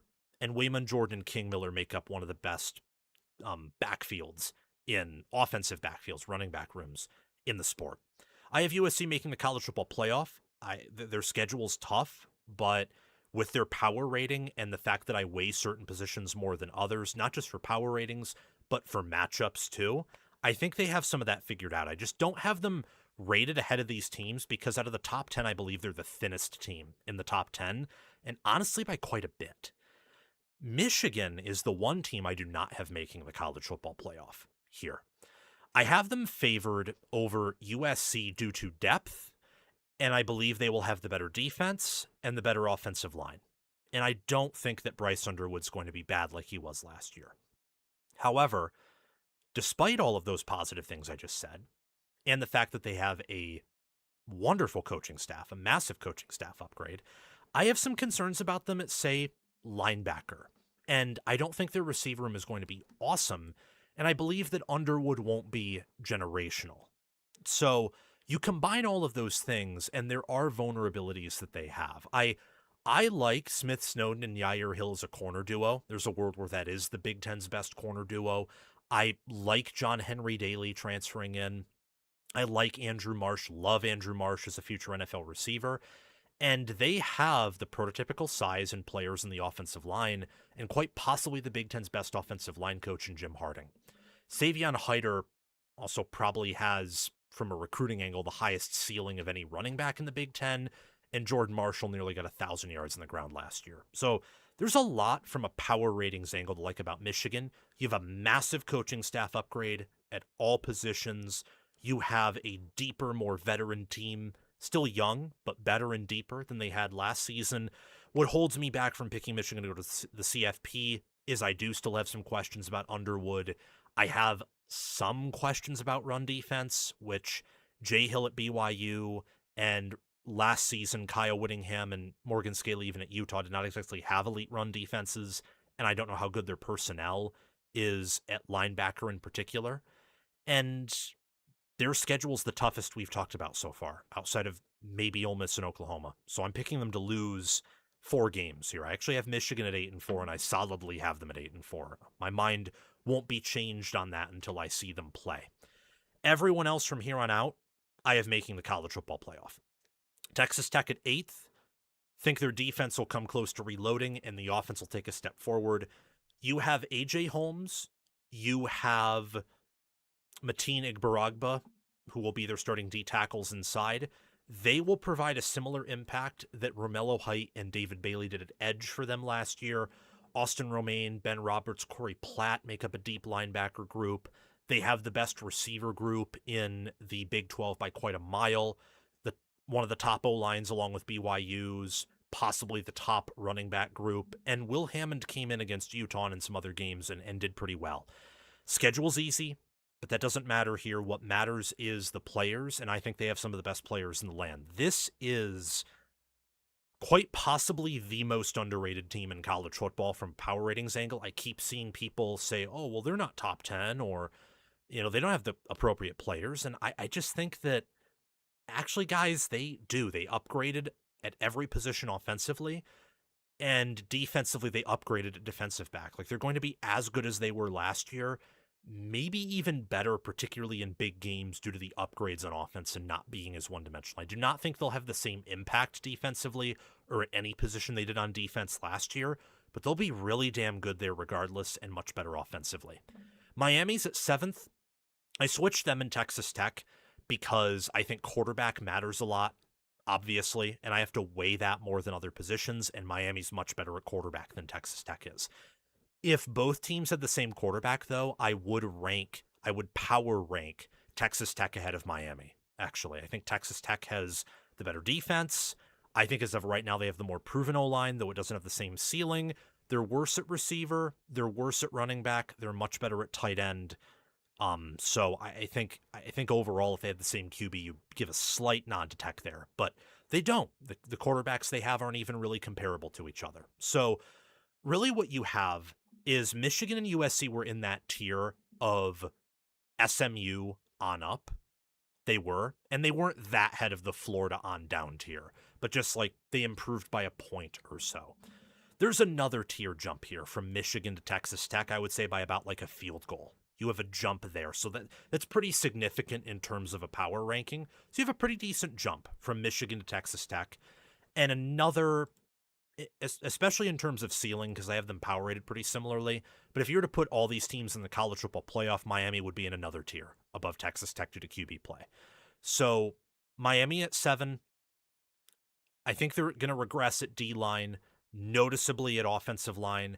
They've upgraded at receiver, quarterback, running back, and defensive backfield, but they're so trench focused that losing 3 first-round picks and like a 6'9", 340-pound offensive tackle in Markel Bell, they lost their ends and their tackles. I think with how reliant they were in the fact that the interior of the offensive line wasn't exactly awesome, interior of the defensive line was, though, they won't have the same dominant meta edge over everyone else that they did last year. And even last year when they had that, they weren't a top 2 team. They were worse in power ratings across the board than Oregon, Ohio State, and Indiana, and even Notre Dame, despite beating them earlier in the year due to just how they played out in the regular season overall. So I think Miami will regress from where they were last year, and they're the college football playoff team with the least amount of returning production from last year. It's between them and Alabama, but they'll still be good, and they'll still be in a position to win some playoff games, which I think they will, depending on the seeding they get this season. Huge caveat there. Notre Dame at 6. This is another tier up here. So Texas Tech and Miami are kind of in a tier of their own. We got another jump up by about a field goal, maybe even a little bit more than that, to Notre Dame at 6. And from here on out, we kind of have the final tier, though there could be sub-tiers within that tier that I'll explain. Notre Dame should have a top 5 defense this year. They should have a top 5 offense, as they did last year, though it will look differently. And if it's not that, it's certainly top 10. They have an NFL QB in CJ Carr. They have the number 2, number 3, or number 1 offensive line. They upgraded their receiver room. They have the best defensive player, or possibly the best defensive player in college football than Leonard Moore. Kingston Viliamu-Asa could be the number 1 linebacker. They picked up Francis Brew and Tioni Gray from the portal to add to already a very deep defensive line, like Babacar Traore, Bryce Young. They have a lot of good players there. I don't want to forget about like Adon Schuler at safety, who's good, or DJ McKinney, which was a really good pickup at corner in the portal. This is a top 3 roster in college football, 3rd. I just don't quite trust their staff as 3 of the staffs in the top 5, or their roster as much as 2 of the rosters in the top 5. And speaking of that, here's the top 5. We have Ohio State at 5th, Georgia at 4th, and those teams are really close to each other. Same with Notre Dame. Notre Dame, Ohio State, Georgia, and Texas, to me, are all within a point of each other. So they're all really, really close, with an argument, I think, to switch any of them out for each other, with the exception of Texas. Texas, I think you have to have top 4 or top 3 in any power ranking because of how good their roster is. I'm just maybe a bit lower on them in power rankings than I should be, because I don't I trust their staff the least amount of any of these staffs we're talking about, and that in terms of game management. Their staff, for example, I think is better than Notre Dame's, and developmentally, it's one of the best in America. But in terms of in-game management, and with how portal reliant they are, and the risk of hiring Muschamp as a defensive coordinator, they probably have the least amount of trust factor out of any of these top 6 teams in that tier. Their roster is just so good. Like, them and Oregon clearly have the most alien players that I can't put them lower than 3rd right now. I can't do it. But we'll get back to them in a little bit. Ohio State's at 5th here. They're only a 1/10 of a point higher than Notre Dame in my book, and they're like a half point, maybe a little bit more than that, below Georgia. Offensive line will be top 10 in America this year. The question is whether or not it will be elite or just great. I think it's a bit of an over-criticized unit now. I understand the skepticism. I understand the scrutiny. I love Julian Sayin at quarterback. He's top 5 there. Bo Jackson, if healthy, is the best running back in the Big Ten, at least so far. Jeremiah Smith is the best receiver. Really, for Ohio State, my biggest question for them, my biggest concern is the offensive line. My biggest question for them is the defensive front. Because the offensive line is known to have 4 NFL draft picks on it, and it can't get worse than it was last year. I think a lot of people overstated how good Ohio State's O-line was in the playoff run. They weren't really that amazing. They just had an amazing NFL left tackle, and they were so good at receiver, so good at running back, and so good at defense that they could really hide their offensive line to a T. Like, they could always get the football out to an open receiver 10 yards or more downfield within 3 seconds. So as long as they had average blocking up front or even below average, they could move the football and reliably get 20-plus points with that 2024 offense. And you factor in the NFL running backs, they had like good pass blocking there, really good pass pro, especially from Henderson, and they missed that last year. Like, I don't think last year's O-line was clearly worse than the playoff O-line, outside of not having Donovan Jackson. Their supporting cast was just that much worse offensively, and the play calling was worse. The situational football was. I think it will improve this year. Do I think it's going to be a Joe Moore Award winner? No, but unlike last year, I think the Ohio State O-line could be that. The question I have, and I'll do this for every team in this top tier. For Notre Dame, it would be how running back reliant were they last year? Because if those running backs were the offense and they don't really improve that much everywhere else, then they'll actually be a worse team, even with how much they return. With Ohio State, they lost so much up the middle of that defense. Their run defense was a staple of who they were last year. Their tackling, how hard they'd hit you, and once you hit those linebackers, that safety or Cade McDonald, you wouldn't move an inch. Are they going to be that good? Because if not, then there will be multiple teams that will be able to reliably win the drive margin, win the pace of play, and be able to dictate the game when facing them. So when I look at Ohio State at 5th here, they're a national title contender. They're awesome. They don't have many questions. That would just be my question that's not really being talked about with them. In the same way that with Notre Dame, it's being running back dependent. No one's mentioning that losing 2 first-round running backs could be a big deal. No one mentioned that with Ohio State last year, and it actually turned out to be kind of a big deal for points of the season. And for Ohio State, I think not many are mentioning, hey, that was a generational middle of the defense. Are we sure that run defense is going to be as awesome as it was last year? For Georgia, everyone's talking about their pass rush, and I understand why. But I think what's more important with them that's not really being talked about is what about that secondary? Because when you can't get to the quarterback, you'll be able to pass on almost any secondary, but they also got pieced apart at times by Alabama and by Ole Miss. And it's good. It has a lot of NFL players, but with the limitations that Georgia will have at wide receiver, I think it's important. And the fact that their pass rush last year was so bad that they're not going to become generational in 1 year. The secondary needs to become locked down for them to be higher than this, because I think they have some inherent limitations at wide receiver and D end, And the way to overcome that will be better pass coverage. They already have elite linebackers and a really good D tackle group, and I have them as the number 1 O-line in America. Like Drew Bobo if healthy, Ernest Green III, Dontrell Glover, Juan Gaston. I love Gunnar Stockton. I love the tight ends they have. Nate Frazier's really damn good. Wide receiver, that is a concern. Same with the pass rush, but my biggest question really for Georgia that isn't being talked about, at least, like the Ohio State run defense, like the Notre Dame rushing offense, it would be Georgia's just overall pass coverage. Like, they were leaky at times, and I wonder how much they improve there this season. Just like Ohio State and Notre Dame, Georgia has a case to be number 1. Any team in this top 6 has a case to be number 1.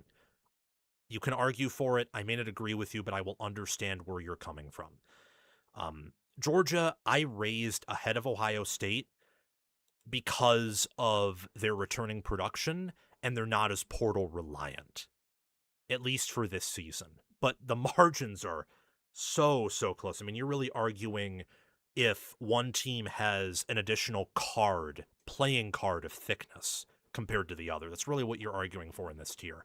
Texas at 3rd. Their biggest question that isn't being talked about is, I really don't think they have a question that isn't being talked about. I think they have a lot of questions that everyone's talking about. Steve Sarkisian, whether or not he's a top head coach. How will Will Muschamp fit as the defensive coordinator? What does Arch Manning look like? Is he going to dirt passes again? What about the rushing attack? Actually, I have one. How great are their running backs? Because right now I have them as the number 1 running back room in the country with Raleek Brown and Hollywood Smothers. They could be so good at running back that their offensive line is just kind of an additive. And as long as it's above average or good at run blocking, or even average there, they'll have a good rushing offense, similar to Ohio State's in 2024. I think there's actually a lot of parallels between those teams. If the running backs are overrated, then that could create, I think, a lot of issues, especially with what Steve Sarkisian wants to do with his explosive outside zone rushing attack, and that's his bread and butter. If he's fantastic at that and he's getting you an outside zone, you're not beating him. If you can get him at that, and this is why Ohio State's matched up with them so well the past 2 years, where they have either NFL backfields or NFL defensive linemen, or Texas has been shaky on the O-line, then you'll put him in a blender and he can't do all that much, even though he's one of the best play callers in America. Texas has the number 2 roster behind Oregon, in my opinion. In terms of coaching staff, I would have them fringe top 5. They have an argument to be anywhere from 4 to 7 for me in terms of coaching staff. And again, all of these teams are reaching the college football playoff. Some teams like Texas and Ohio State, they're either going 9-3 or 10-2. And I think both will go 9-3 because it's a little bit of me having the inner contrarian. I don't see anyone picking the under on those win totals, so screw it, I'm going to, because I think it could happen. But they'll make the college football playoff anyway because their schedules are so tough. Ohio State is the toughest schedule in America. Texas is his top 5, and due to the buy-in road placement, Texas's schedule as the season goes on is going to be one of the most exhausting schedules for any team to play. But like with Georgia, for example, or Notre Dame, I'm pretty confident that those teams are going to win 11 or more games because their schedules are cakewalks relative to who they are. And if you flip the schedules of these teams, you'd flip the records, in my opinion. So Texas, elite roster, you got Colin Simmons, Trevor Gooseby, the wide receiver Cam Coleman, Ryan Wingo, Arch Manning. You have like 5 potential first-round picks that are starting there. They're phenomenal. Indiana stays at 2. Oregon stays at 1. Those are my top teams in college football. Indiana maybe got boosted a little bit with the additions of Kellen Wyatt and Stephen Daly back, but really not by that much because I already loved the defensive front. They still have some questions, and I think the question that no one is talking about that they have is D'Angelo Pons. Does A.J. Harris come in and play like he did in 2024? Because if yes, they've pretty much reloaded there. If not, their secondary's dropped off by quite a bit, and that could make it so their defense is only as good as it was last year. And I think if Indiana wants to repeat this year or be as good as they were last year, because of how much they lost offensively, I think they're going to need to have at least a slightly better defense, or better, significantly better defense, slightly to significantly, than what they had last season, where at times they were a bit too leaky in big plays and just couldn't get raw athletic pressure like a Texas with the Colin Simmons or Oregon or Miami could with their defensive fronts. Indiana, in my mind, has the best front six or front seven in all of college football, and that is because they operate like a team. They are perfectly coached. They are perfectly fundamentally sound. They do not have the most talented front six or seven in college football. That would be Oregon. You could probably even put Texas, Oklahoma, and Notre Dame ahead of Indiana if you're only looking at individual player talent. But if I'm factoring in coaching, if I'm factoring in development, and if I'm factoring the fact that they now have 6 good to collegiate elite defensive ends, they have the top front six. And that is a huge, huge thing for winning the national championship. And it can cloud a lot of issues on the rest of your team. Offensively, I have concerns about their depth there, but if they stay healthy, they have the best run blocking O-line in the country. Becker and Marsh could be first-round receivers, and while I don't think Hoover will be as good as Mendoza, I think he will be better than Curtis Rourke. And on top of that, Indiana, like Georgia and like Ohio State, have my top 3 coaching staffs, and Indiana's my number 1 coaching staff. So Indiana is kind of, honestly to me, they're in their sub-tier, where they're not very far ahead of Texas, Georgia, Oregon, or Texas, Georgia, Ohio State, or Notre Dame, but they have this coaching non-negotiable about them that I don't think the other teams do, except for maybe Georgia. And I find their starting lineup to be better than Georgia's in a lot of ways. I find it to be better or equivalent to, or really better than Ohio State's and Georgia's. I think their starting lineup is equivalent to Notre Dame's when you factor in coaching. Texas and Oregon clearly have better starting lineups. All the top 6 teams are clearly deeper than Indiana, but I'm just giving them total benefit of the doubt for so many situations. That's why I have them power ranked second. Oregon, I have first, and because of how much I've talked about the top 5, this already is much longer than I intended it to be. But oh well, I like it.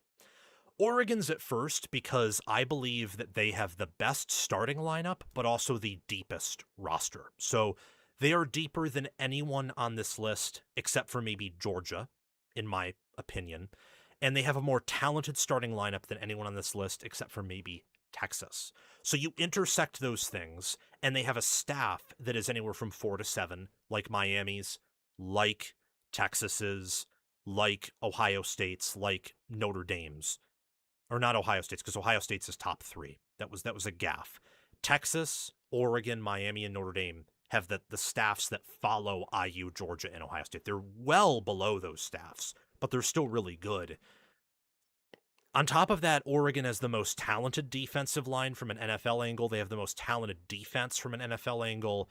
I trust their offensive line with Alik Terry to reload. They have the nation's best tight end, Jamari Johnson, the nation's deepest wide receiver room with DeCorian Moore, with a healthy Evan Stewart, and I have Dante Moore as a top 3 quarterback, and I think they have a top 3 running back room.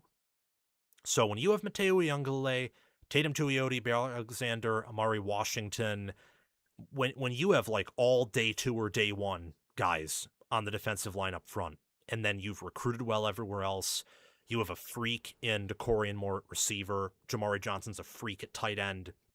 They're the most balanced, deepest, best team in my mind. And that's why I have them winning the national championship. You know, they're kind of in a sub-tier of their own too, whereas Indiana's was solely due to coaching and the fact that I think they have the non-negotiables, run offense, run defense, defensive front, like discipline, like perfectly solved. They're kind of in their sub-tier compared to the top 6, but not that far ahead. Oregon's in their sub-tier of this roster's just so damn good, and they have a good staff like the other top 6 do, that I'm going to put them at number 1. So that's my preseason top 25 power rankings, a numerical representation of competitive strength. That's what a power ranking is, ranking the best teams. Let me know what you think down in the comment section below. Really enjoyed making this video. This is my final preseason top 25 power rankings before the season begins. I will update this week to week if I can. No exact promises there. Okay, so a bit longer than I wanted, but we are done with what should be the biggest segment. So I am so happy. Thank you, Blue Wolverine, for the $10 super chat. Go Blue, Sam. I say a go Blue back to you, Blue Wolverine. Um, thank you. Thank you very much for sending that $10 super chat. Really appreciate it here. Let me see what people are saying. It looks like people seemingly like left after the top 25. Yeah, I mean that's my top 25 right there. I like it. Are there things about it where I'm a bit nervous about? Of course, but you can't get everything right. So, let's move on and let's discuss my all Big 10 defense or offense first, and then we can discuss my all Big 10 defense. My preseason all Big 10 offense goes position by position from quarterback to the offensive line. A few surprising names make this team over some more well-known names. This is the first team all Big 10 offense, not the second team, the third team. These are the best of the best, in my opinion. And names might be different. You might see new players because this is a projection of who I believe will be the best offensive players in the Big 10 in 2026. Let's start off at quarterback, where we have Dante Moore, Julian Sayin as the top two quarterbacks in the Big 10. And then at running back, Bo Jackson, Jordan Marshall, and Jordan Davison make the all Big 10 offense, first team. Julian Sayin's the most accurate quarterback in college football. Dante Moore has the highest upside outside of Arch Manning in terms of NFL potential, and he has a higher floor than Arch Manning.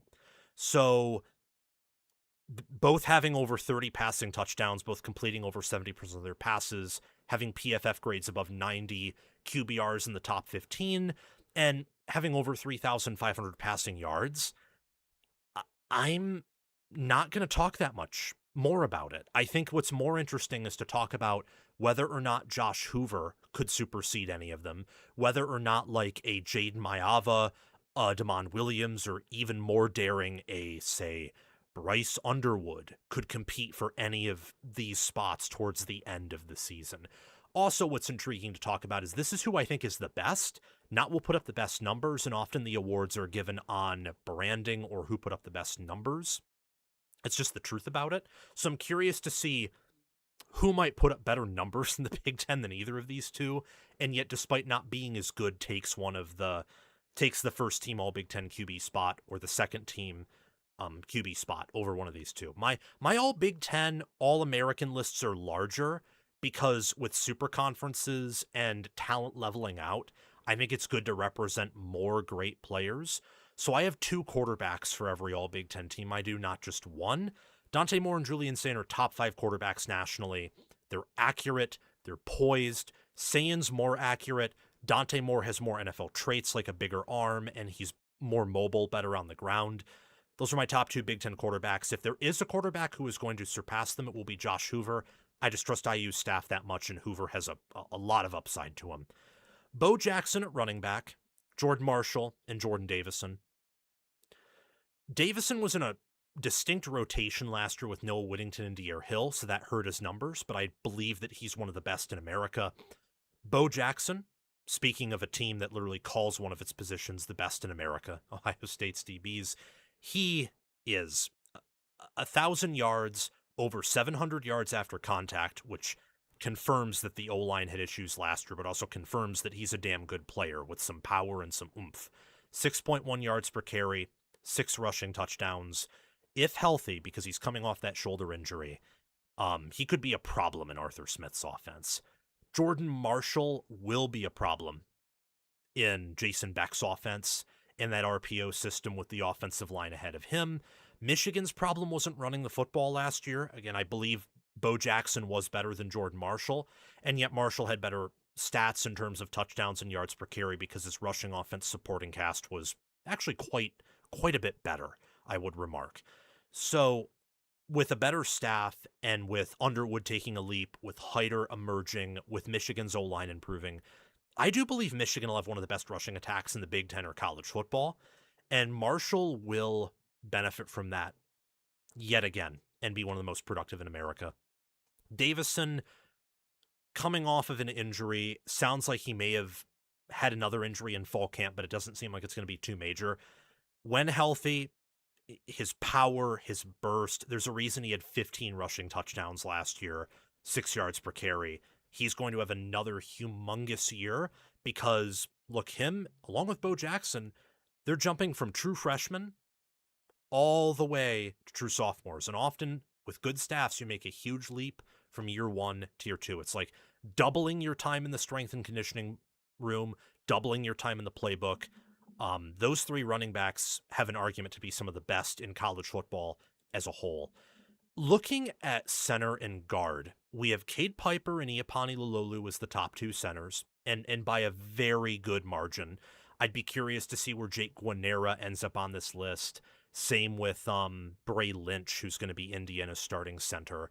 And then at guard, it really just came down to like whoever's going to start at guard for Indiana and the Ohio State guards, Luke Montgomery and Austin Sierreveld. Montgomery, I believe, is the best guard in the conference. I thought it would be him or Joe Brunner or Sierreveld, and Brunner's kicking out to tackle for Indiana. We'll talk about him in a little bit, although I don't think he made the list, but still need to mention him.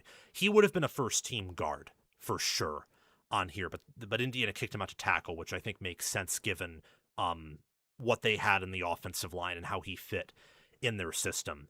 Montgomery is a prototypical NFL guard. It's the same thing with Sierreveld. You look at what they have with Carson Hinsman, who just wasn't higher on the All Big Ten center list because he's a good player.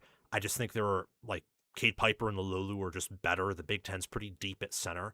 You have an NFL interior offensive line for Ohio State, so I'm excited to see what that'll look like. I've always liked Montgomery.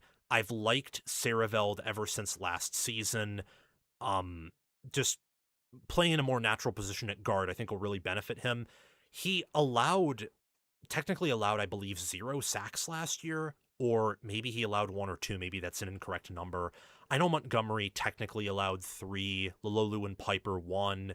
Drew Evans, who didn't play as much snaps as these other guys, minus Sierreveld, allowed 0. But these numbers come from PFF. I tend to trust PFF with this stuff, along with like what Landon Tengwall, for example, says on Twitter, because he's like the O-line guru. And he's told me, like, yeah, Indiana probably has the best run blocking O-line or something close to it. Ohio State's like should be much better than it was last season. And I imagine he would tell me too that he likes the centers that I have. But O-line is so hard to grade, especially based on individual players, because it is a group. So please understand there is some flexibility here. I would say really there's flexibility after this first team, but this first team interior O-line I'm pretty set on. Like, you would have a hard time moving me off of any of these players here. You take a pan over to tackle and tight end here. Then we got wide receiver. Carter Smith I was lower on until I learned that not only he tore his labrum in the Miami game, but I think he was dealing with a torn labrum the entire season. And yet he only allowed 2 sacks, 9 pressures, played over 1,000 snaps, and to play with that injury means that he is a warrior. Absolute warrior. He's more of a guard at the NFL level, just doesn't quite have the length that you'd like an NFL tackle to have. But as a college tackle, if the labrum caused some of his pass protection issues last year, and I think it did, and that would explain everything if it was for the full season, like I heard, yeah, this guy's going to probably be the Big Ten Offensive Lineman of the Year again. I trust Indiana's staff more than any staff in college football, and that's even though I love Kirby Smart and Ryan Day and their assistants as much as I do. I mean, look, the Big Ten's really deep at tackle. You got Carter Smith, you got Trevor Locke, you got Andrew Sprague, and then Joe Brunner. The only reason he wasn't a first-teamer is he played guard at Wisconsin, and they were kicking him over to tackle and right tackle. So I just like to see how that transition works for him. But I already said he'd be a first-team guard. You got to remember, like, John Mills, John Mills is is like a guard who just missed but should be really good. Paying attention to like Leighton Jones should be good at guard. Adedemola Ajani, Ezomo Oratakai, they should be good. Some other players who were just left off the tackle list. Ian Moore for Ohio State, Fox Crater for Oregon. Those are players no one's talking about right now, and you will watch them on Saturdays and think, could they be one and done? Could they just go off to the NFL? Like, they're going to be awesome. They just missed because they're not as proven as these three. But dude, Ian Moore is going to be amazing. Fox Crater is going to be amazing. I have absolute confidence that Indiana and Ohio State will improve in the offensive line. I even think Oregon will, honestly, because of how badly those tackles panned out. They were truly guards at the NFL level. Michigan, I'm also very confident will improve on the offensive line. So a really strong offensive line conference this year. Like maybe half of the top 10 lines that I have when I probably won't make a video on that, but half of them I imagine could be from the Big Ten. You got, between those, Smith, you know what you're going to get out of him. Sprague probably has the most upside just due to talent, but he also has the lowest floor due to what happened at Michigan. Locke is kind of in the middle of both. Jamari Johnson's the best tight end in college football. I'm not being moved off of that. He could improve as a blocker last year, but he will entering this year. Vaname is just a player I'm really bullish on because of how he finished the season with over 400 receiving yards.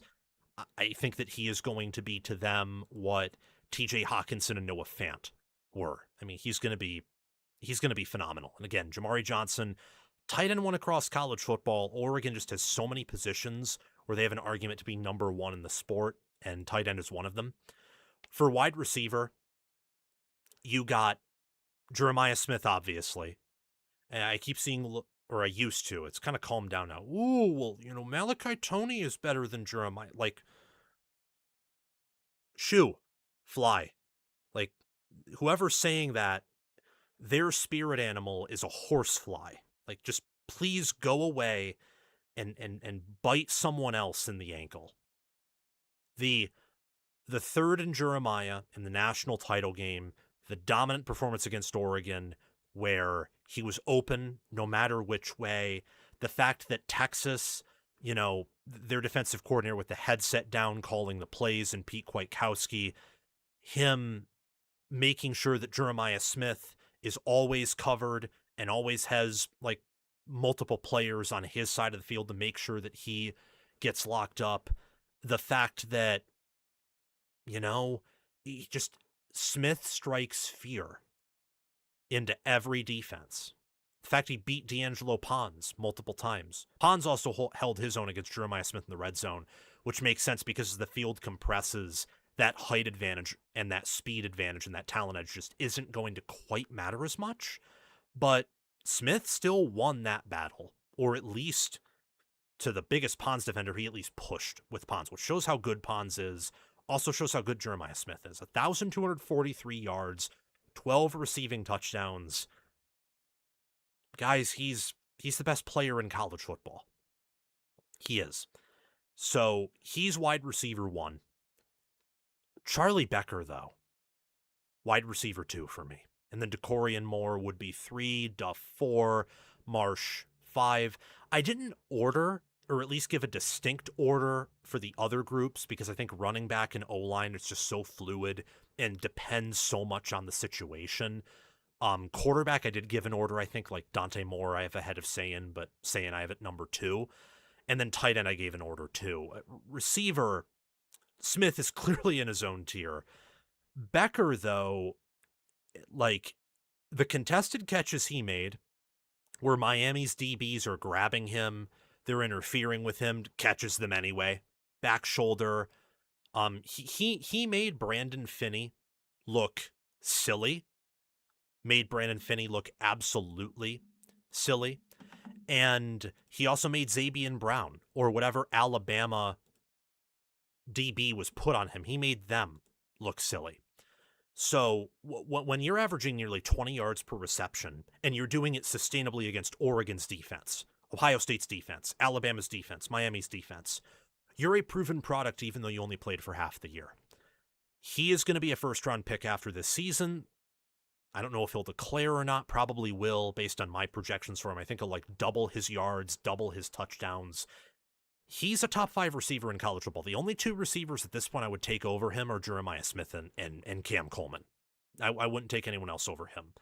DeCorian Moore could be in that conversation, though. He was injured for a good portion of last season.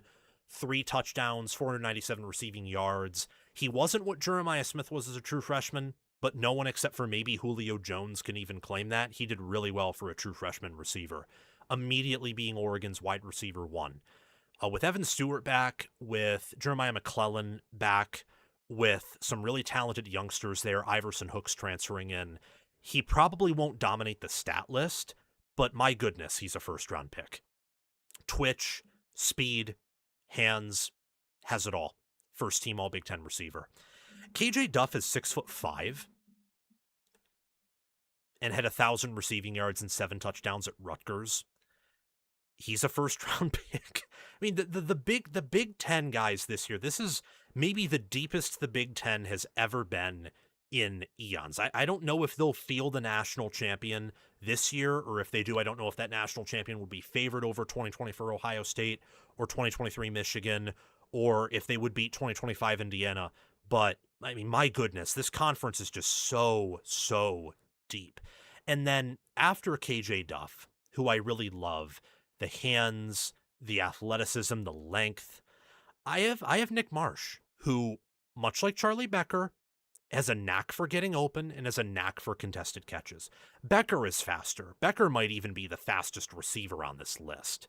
I mean, just, again, when you make Brandon Finney and Zabian Brown, when you make the Oregon and Alabama secondaries look silly, you have something there. You do. When you're able to be the deep threat against an elite Ohio State defense, you have something there. Nick Marsh isn't quite that. He's probably in a tier below these 4 guys, but his athleticism, his contested catchability, and the fact that he'll receive far better coaching has me putting him as the 5th best Big Ten wide receiver. Some receivers that just have to be mentioned: Tanu Kynes, Jeremiah McClellan, Andrew Marsh, Evan Stewart, Griffin Wilde, Terrell Anderson, Desmond Roebuck, Isaiah Hunter, and Ja'Cory Barney Jr. I want to shout out some more unknown players, either transfers or freshmen, who could be really good. You got Chris Henry Jr. and Brock Boyd from Ohio State, who I believe will be top 3 receivers for Ohio State by the end of the season. You have Tyler Morris, who, if healthy, could be really good for Indiana. You have Iverson Hooks for Oregon.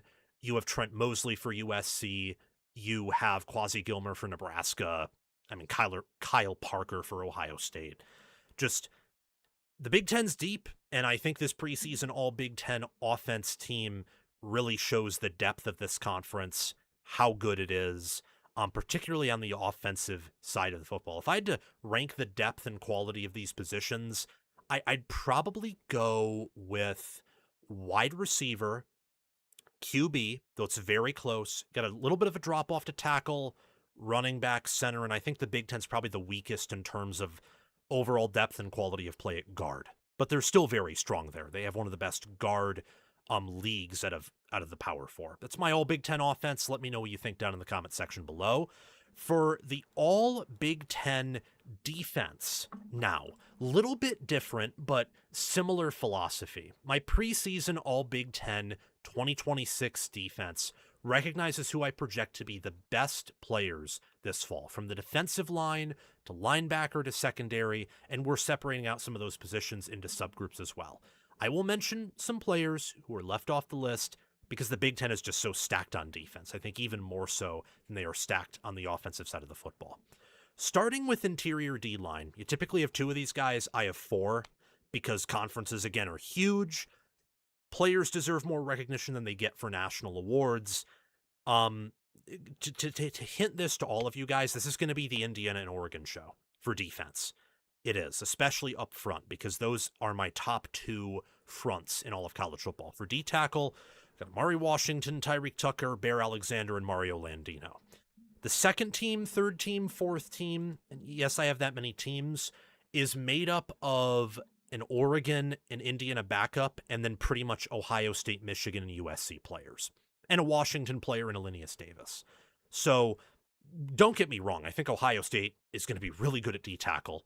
Michigan, similar. Washington, to a lesser degree. USC will be around where Michigan and Ohio State are. They're just not quite as proven, but they have the same upside. I just think that Oregon and Indiana are a bit different here with the proven production they have. I mean, Indiana's top 2D tackles return 18 TFLs and 11 sacks. And they were excellent in pass rush. They were good in run defense too. I mean, think about what Miami did against Indiana. They couldn't run all that consistently outside of that one Mark Fletcher outside run, which I think was more on Indiana's linebackers or DBs and on Miami really blocking that play up well than Indiana's defensive line, which was able to hold their own against Miami's O-line. This was a D-line that was able to get consistent TFLs and pressure on Ohio State's O-line, which was underperforming but has some NFL players. They did an excellent, they owned Oregon's O-line twice, completely owned them. And they did a really good job against, I would say, an underperforming Alabama O-line. They did a pretty good job against Iowa's O-line, against a talented Penn State O-line. They have one of the best D-tackle groups collegiately in all of college football. Oregon, though, is the best from a talent angle. Pure talent. Bear Alexander and Amari Washington return 11 TFLs, 2.5 sacks, had PFF grades in the 70s. Amari Washington even hit an 80, which is one of the top for in all of PFF. Man, who's going to be able to run on these defensive fronts? The Big Ten's going to have a lot of high quality run defenses. I'm just going to tell you that, especially at the first level. Second level is a little bit different, and we'll get to that in a few seconds. But I have Amari Washington as a first-round pick. Bear Alexander could be.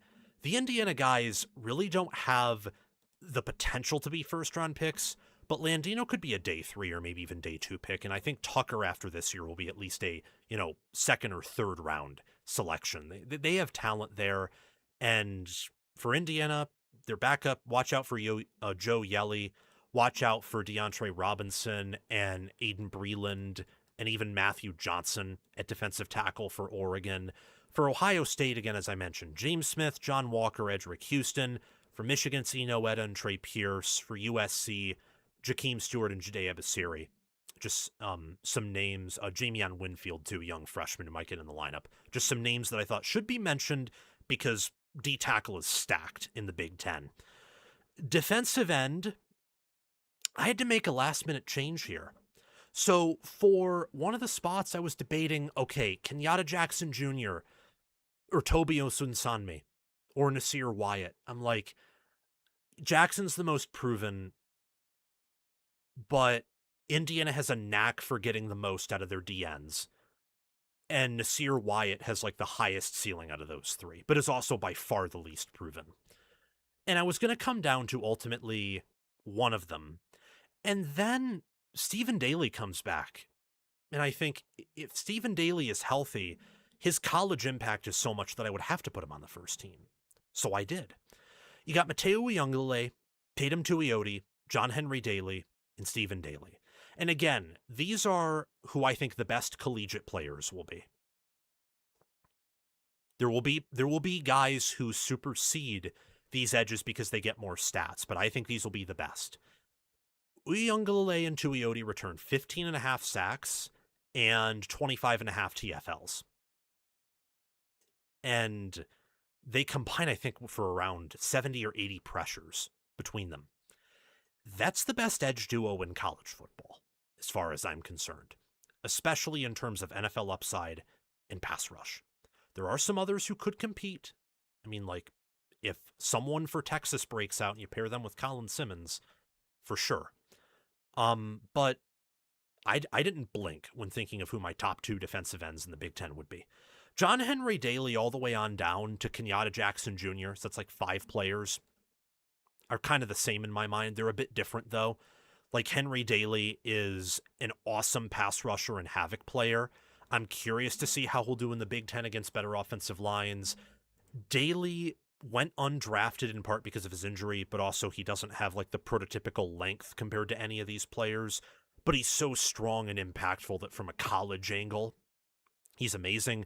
Nasir Wyatt was pretty light in the pants until this preseason. He's now above 240 pounds. Still, I think, built a little bit more like an edge or an outside linebacker than a true edge or D end, but he'll be amazing.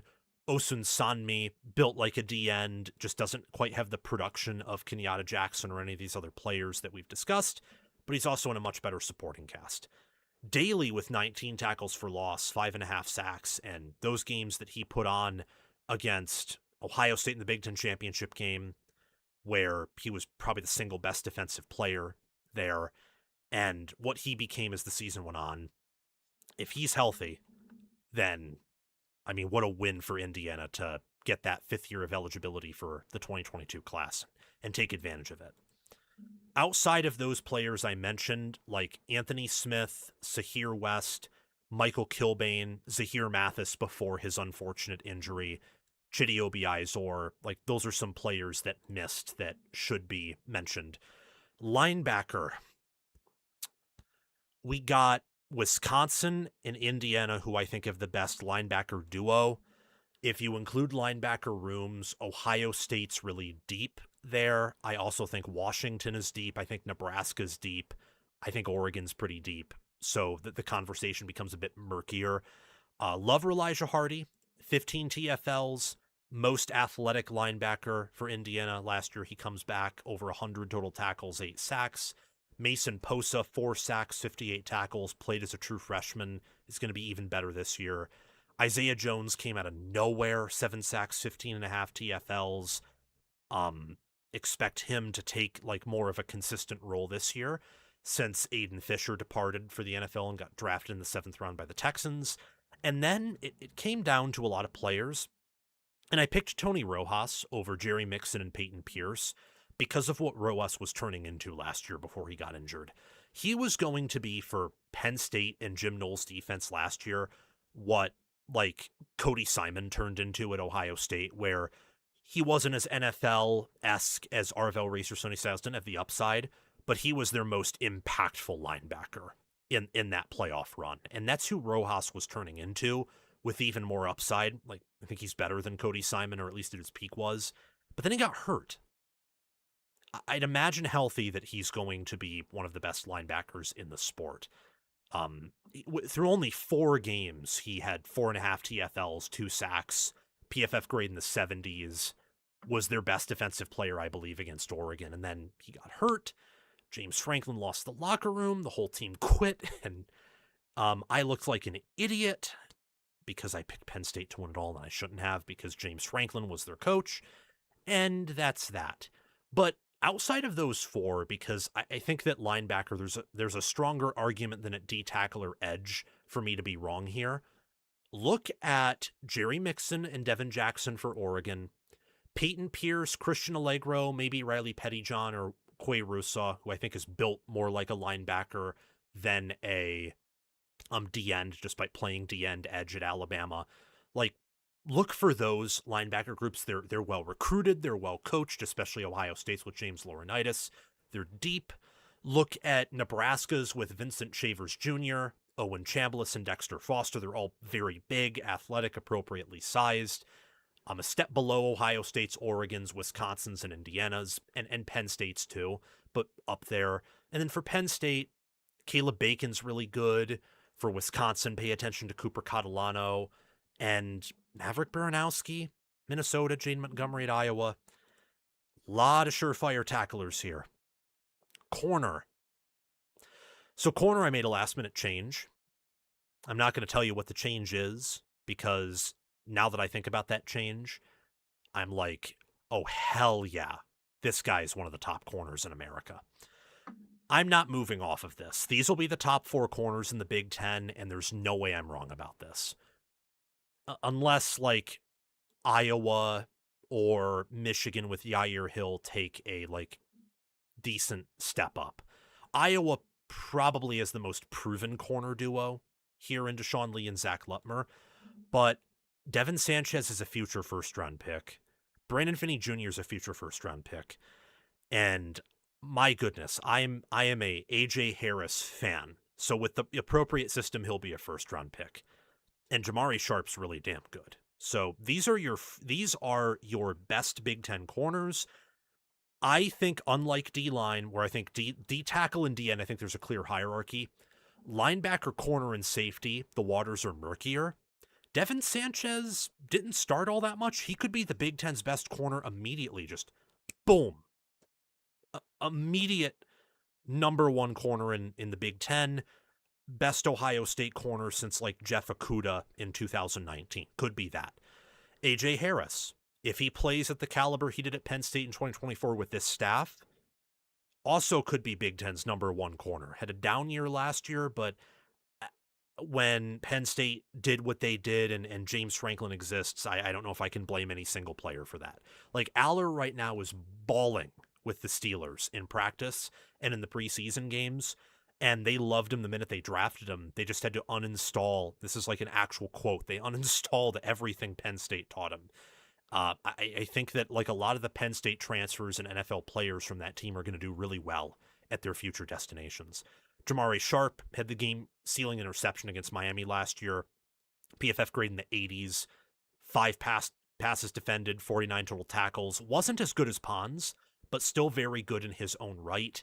And with another year in the system, should be even better. Brandon Finney was a true freshman starter. 3 interceptions, 7 pass breakups. Did well against Indiana the first time. The second time against them and against USC, got beaten a little bit, but then again, when you face Jacoby Lane, Mekhi Lemon, and Charlie Becker, I mean, Charlie Becker beat everyone he was matched up with. Like, a shame we couldn't see him versus Leonard Moore or Jeremiah Smith versus Leonard Moore, because I think he was on like Christian Gray in the 2024 game, and it was Carnell Tate who they placed Leonard Moore on. Correct me if I'm wrong there. So I love all of these players here. Sanchez is the least proven, but I love Texas 5 stars and Texas high school football, so he probably has the highest upside here. I love Harris's upside and what he's shown at Penn State before. Sharp and Finney are really proven from what they did last year. Any of these guys can be the top cornerback in the Big Ten and could be the second best corner in America outside of Leonard Moore. And you never know. Oftentimes people say like, oh yeah, this guy's definitely going to be the best player. Probably the case for Leonard Moore, but you never know. Like, sometimes injuries happen or a bad season happens. Hopefully it doesn't. But that's how much I love those 4 corners. How much I love them. I look at safety, and this is where we'll end here. Safety is so important. You have the middle of the defense, the first level, the D-line, second level, the linebackers, the third level, you got the safeties. And with the Big Ten, look, my top 3 defenses are going to be Indiana, Indiana definitely my 1 defense, just due to the coordinator, fundamental soundness, and what they have at all levels. Oregon, my number 2 defense, but with the highest upside. And Ohio State, my 3 defense in the Big Ten. Why? Well, part of it is that they are the most talented defenses that also intersect with having the best middle of the field. Like, Ohio State is deep at D tackle. They're deep at linebacker. They're deep at safety. And the only reason I get, like, Earl Little, for example, could easily deserve to be on this team. He's just at nickel, and while I like him, like, moving from the ACC to the Big Ten could be a jump up in competition, and he's never really been consistent. But Ohio State loves him. So he's someone I want to mention, because right now, if I had to pick the best safety duo in the Big Ten, it would be one of Indiana, Ohio State, or Oregon. I think they're all very close to each other. Ohio State's is the most proven. Indiana's, I'm just never going to count them out after what they did at safety last year, when I didn't know that Lewis Moore was going to be that good. Same with Devon Boykin. Oregon's probably has the most raw talent, but Coy Parrish also really underperformed last year. And I'm banking on Oregon fixing his issues and bringing him to more of a caliber of play that he had in 2024. Robert Fitzgerald from Northwestern, Marvin Burks Jr., Earl Little Jr., and Aaron Flowers were the next 4. They're all in a pretty similar tier. and Farrell, McLean, and Parrish are in their own tier. I just think that, like, when you have a PFF grade like Fitzgerald's at 77.9, and that Northwestern secondary, like, hit really well, they were fundamentally sound, the defense wasn't really a cause for any of their faults last year. I mean, look what they did to Michigan's offense last year. They were able to, like, do a fairly good job with no offensive success at limiting Oregon's offense, at least initially, giving it some issues despite having a severe talent deficit. I like Robert Fitzgerald. I think he's an underrated player. He's an older player, has done well in the Big Ten. Just want to pay him some respects. I'm banking on Coy Parrish, like a player like Coy Parrish, a player like Earl Little Jr., an injured player like Preston Zachman for Indiana, improving at superior destinations compared to where they were at. My top two safeties would be Amari Farrell and Jalen McLean, though. McLean and Farrell have similar PFF grades, similar pass breakups. Farrell has 4 interceptions and is the most veteran here, being a fourth-year player. McLean could be a one and done, though. Like, he did start last year, but by one and done, I mean, like, he could be talked about for the first time this year because no one's talking about him, even though he likely will be a first-round pick or close to it.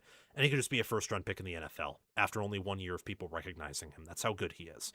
So when I look at defense here and just look at the positions on my All Big Ten defense and, you know, power ranking them, I would have...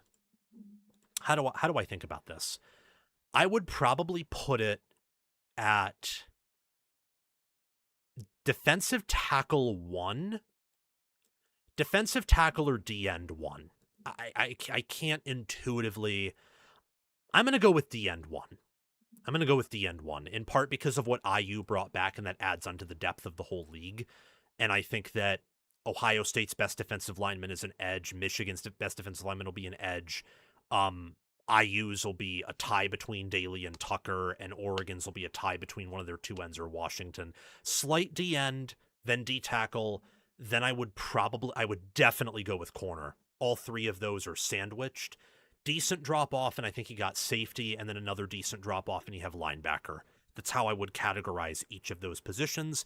The best defenses are the big 3 in the Big Ten. You got Indiana 1, in my mind, Oregon 2, Ohio State 3. For the defenses, the best secondary, honestly, I would probably like put it as a tie between all of them, but Ohio State and Oregon have deeper secondaries than Indiana. The best D-line, it's a tie between Oregon and Indiana. IU is actually deeper at edge than Oregon is. Oregon's deeper at D-tackle and more talented. IU's more fundamentally sound. And you got like Iowa, Zach Lutmer, Deshaun Lee, love them at corner. They'll be phenomenal. You have Nebraska and Wisconsin and Minnesota, who I think will take significant steps forward on defense. Should have shouted out John Nestor at corner for Minnesota and Donovan Jones for Nebraska. It's going to be an excellent year of some Big Ten football on the defensive side of the ball. An excellent, excellent season. Okay, well, that is a bulk of the show. We have about 40 minutes left, because I have somewhere to be at 8 or around 8. I think we can get it. Can we get it done then? I think if we really get through it, I think we can. Wait, Nasir Wyatt's been practicing at inside linebacker. If they have Wyatt at linebacker, Oregon immediately has one of the best linebacker groups in America, and that makes their defense that much more dangerous, in my mind. Yeah. It's interesting. Very, very interesting. Okay. Bit of a water break here.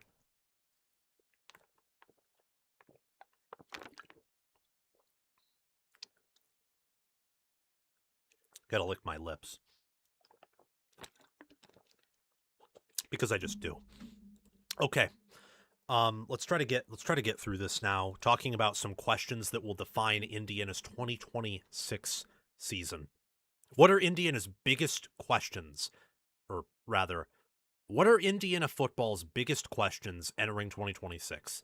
Indiana is defending a perfect 16-0 national championship season, and they're losing an program record 8 NFL draft picks. So they're going to have to reload to be the same caliber of team they were last year, and that's very difficult. Fernando Mendoza's gone, along with Omar Cooper Jr. and 4 additional offensive draft picks. So I think the biggest question, and naturally the first one to ask, is what will Indiana's offensive chemistry look like? I think that's going to be a question for Curt Cignetti, Mike Shanahan, and this offense, because while they return 4 out of 5 offensive linemen from last year, Pat Coogan and only losing Pat Coogan, everyone else rotated or played a good amount. You have Charlie Becker back, and you have a really good running back room, and Nick Marsh is an incoming transfer, same with Josh Hoover. They're all really good players, and I am very confident that Indiana's offense will be top 10. But to get to that top 5 level and to the number 1 overall offense that it was last year, you need good chemistry. You need connection between your players. You need them to be on the same page. You need them to practice the same level of discipline and fundamental soundness that Curt Cignetti preaches. And how I would look at this here is, look, when you lose 6 starters on offense and they got drafted, and you have some other players like E.J. Williams or Roman Hemby or Khalil Benson that played or started, and they didn't get drafted, and Khalil Benson's doing a pretty good job in the Chiefs' fall camp, you're losing quite a bit. You are. I mean, it's just reality. I mean, Ohio State's lost a lot before and reloaded. Georgia's done it before. Indiana lost even some players after 2024, and they got much better entering 2025. But it's a question nonetheless. How good is the offensive chemistry? With 6 players drafted from the 2025 offense, will the 2026 offense have a similar chemistry and efficiency?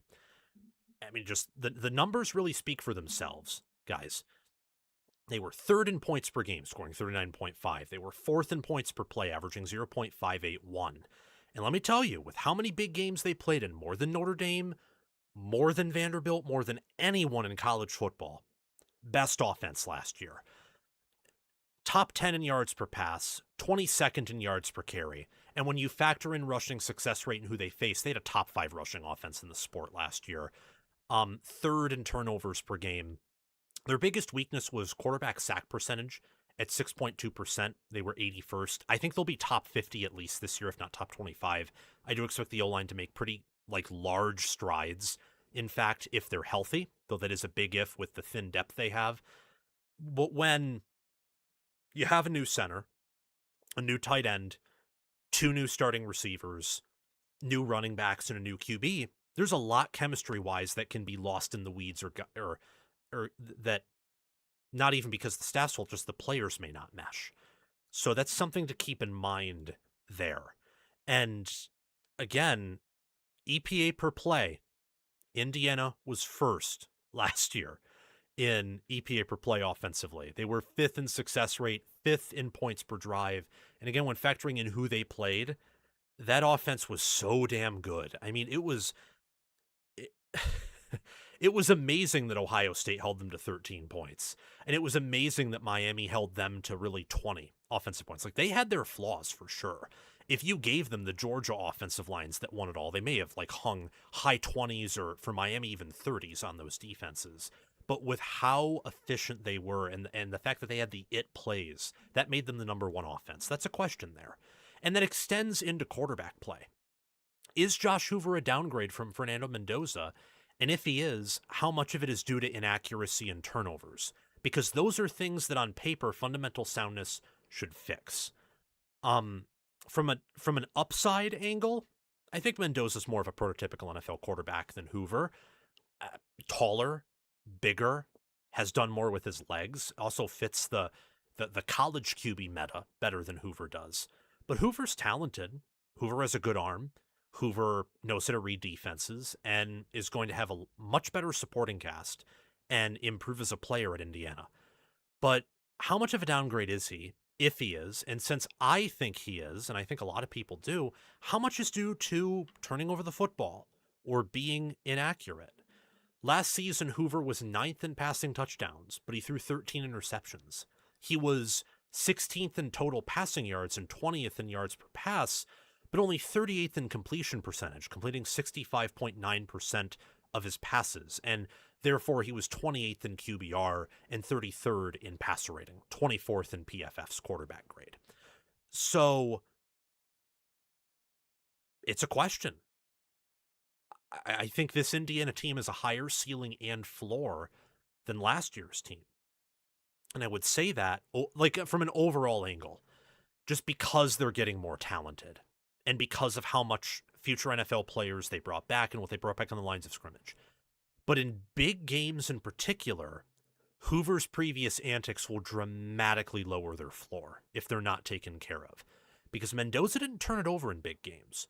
The one pick he had against Ohio State, that's because Ohio State read the screen pass and Indiana probably didn't call the best play there. Because I don't know why you would try a pass behind the line of scrimmage against that Ohio State defense. Because they too, like Indiana, were fundamentally sound and elite. So, whatever. But Mendoza just didn't turn it over. He didn't make those bad throws in the postseason. And when he did in the regular season, they were like one per game, really. Hoover has the capacity to throw 3 or 4 interceptions in a game, and I've never really seen Mendoza do that. So that's a question there. Pass protection is a question for Indiana. It will define their season. Because if Hoover is worse than Mendoza, but he has 4 seconds in the pocket against everyone except for Texas and Oregon, and 3 seconds against them, then IU might repeat just because they're that much better at protecting the quarterback. And that will raise the floor of what their offense can do by quite a bit. If Carter Smith is healed from his torn labrum, if he's fully healed, if that was the reason why he had some struggles last year, then IU's going to be much better at protecting the quarterback. And that will help them when they face generational defenses score in the 20s. That's what'll happen right there. With the rest of the team, and even with Carter Smith too, they weren't really that highly recruited. So there are some talent limitations there. But with the system they have and with the development they have, with all that they return and bringing in Joe Brunner, who was a blue chip recruit and has done wonderfully at Wisconsin, now is a better developmental system and better supporting cast and better scheme at Indiana, he should be amazing at right tackle. So I'm bullish on Indiana's starting offensive line. Where I'm concerned, and another question for their pass protection, is do they have a 6th, 7th, or 8th offensive lineman they can trust? That starting 5 could be the best in America, but every offensive line suffers an injury or 2 for at least some games. And if that comes at the wrong time for IU and they do not have a 6th, 7th, or 8th guy, their schedule isn't as tough as Oregon's or certainly Ohio State's or Michigan's, but it's still a schedule with some formidable opponents. Again, as I mentioned, their one weakness offensively last year was being 81st in sack percentage. Part of that was Mendoza took sacks that were unnecessary. Another part of it was, though, that IU's pass protection unit had limitations to it. Carter Smith allowed 2 sacks, 9 pressures last year. He has almost 3,000 career snaps. PFF grade in the 80s last season. 6'5", 313 pounds. Hopefully for Indiana's sake, he's healthy coming off that torn labrum. He's rehabbed it, and he won't be injured for this season. But he's good, and he fits what they want to do. And their entire offensive line, when I look at the starting 5, Carter Smith, Drew Evans, Bray Lynch, Adetomola, Johnny, and Joe Brunner, compare that O-line to the IU one from 2 years ago. They're no longer undersized. They're getting NFL hype about some of their guys. They're veteran. They're poised. They've been in the system for a while.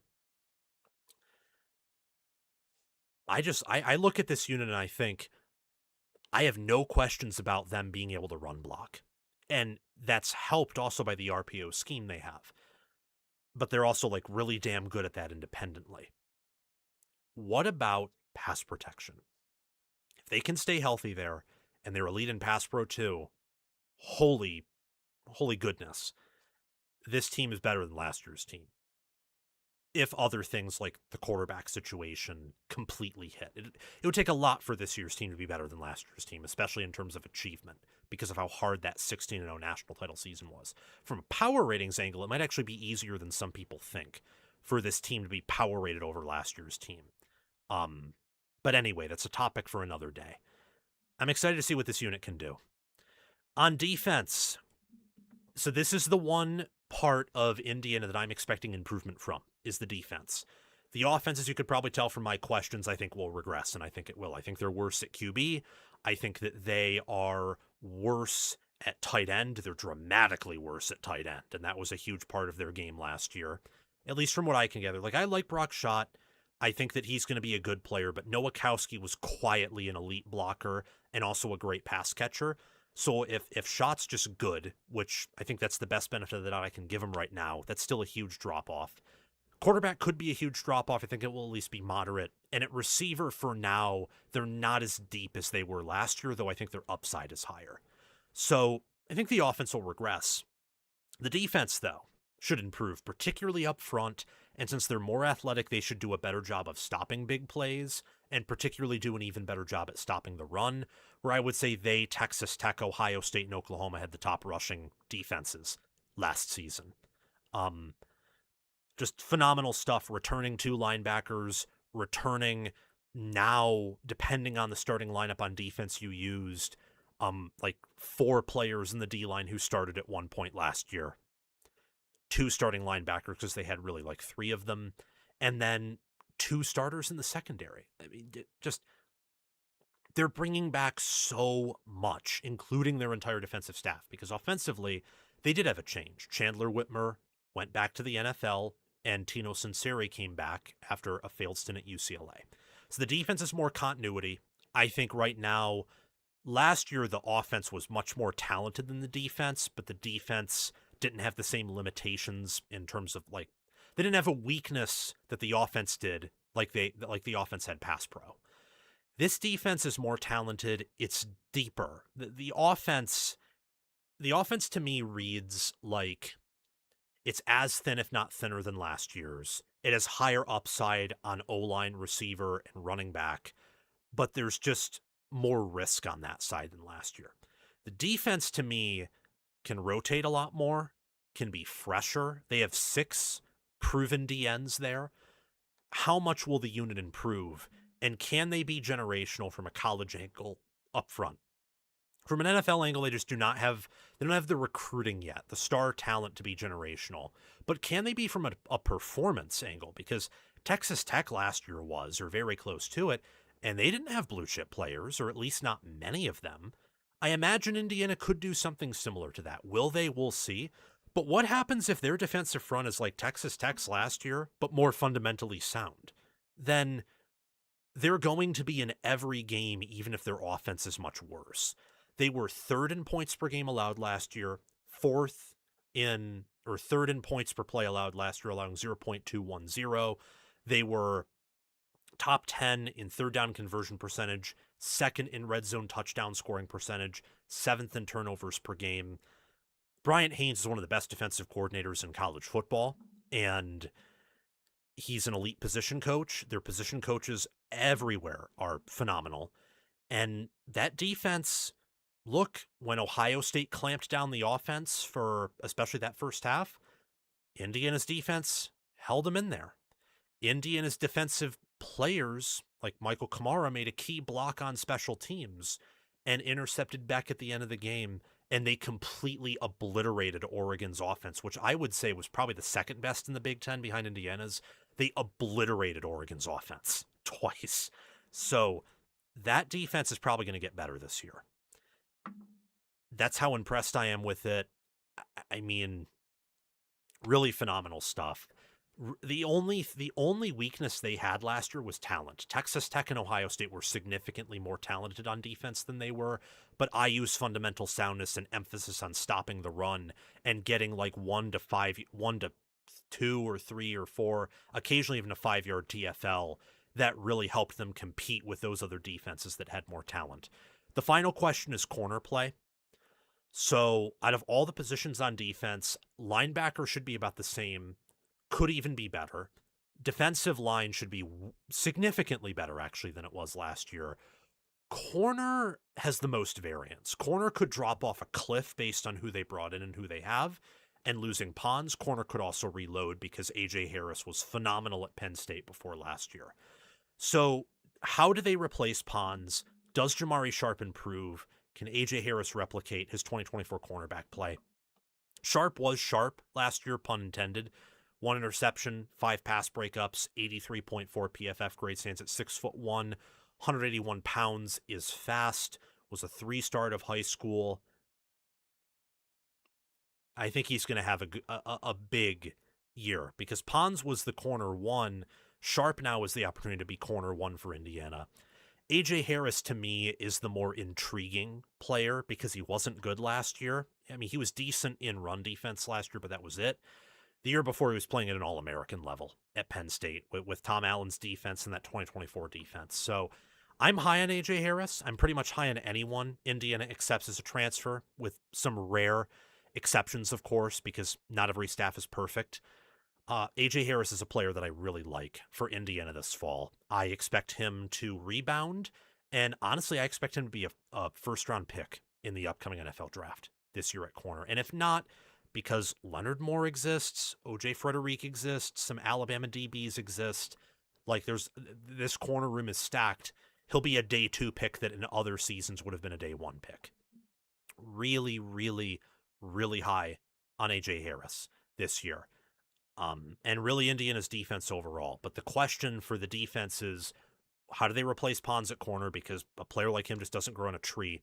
He was one of the best defenders in college football last year. And I would say probably the most impactful defender in college football last year, or very close to it. It would be, the more I think about it, he probably wasn't the definitive most impactful, but he was up there with like Ohio State's 3 first-round picks, with Leonard Moore in terms of impact. He doesn't have the same NFL upside those players do, but he was so damn good. When you get drafted that high at 5'9", you're special, and you're an alien. For the rest of the defense, it's how much do they improve. For the offense, it's about chemistry, it's about the pass protection, it's about who Josh Hoover is. Those are Indiana's biggest questions entering 2026. For Ohio State, I want to talk about the key differences of this team from 2025 to 2026. Do we have any super chats in here? Any super chats outside of the one we received earlier? Not quite. That's okay. Let's try to get this up to 50 likes, guys. Like and subscribe if you haven't already. I'd really appreciate it. What are some key changes for the preseason? That sounded really awkward.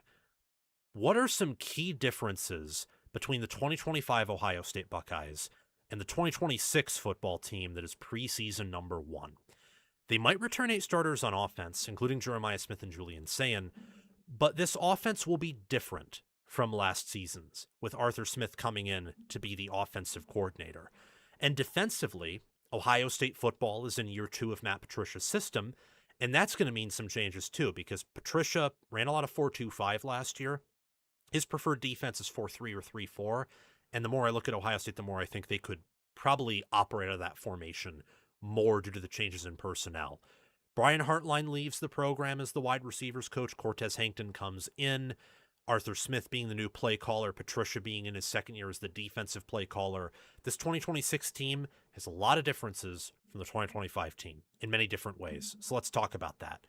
First off, the defense is younger and less experienced than the offense. It is more of the island of misfit toys, whereas last year that was what the offense was supposed to be, with an offensive line that, won a national title, but had injuries and was questionable, with a new QB, with wonders about whether or not any of the young receivers would break out besides just Carnell Tate and Jeremiah Smith, and the transfers in CJ Donaldson and Ethan Onyanwa.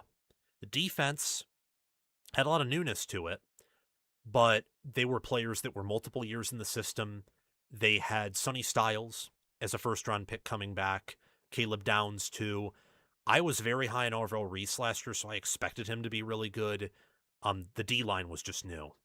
And you saw how that panned out, where Patricia's a schematic genius, one of the best D coordinators in football, and the defense was the more talented unit, the more proven unit, the unit with hindsight in particular, the higher floor, but also the higher ceiling.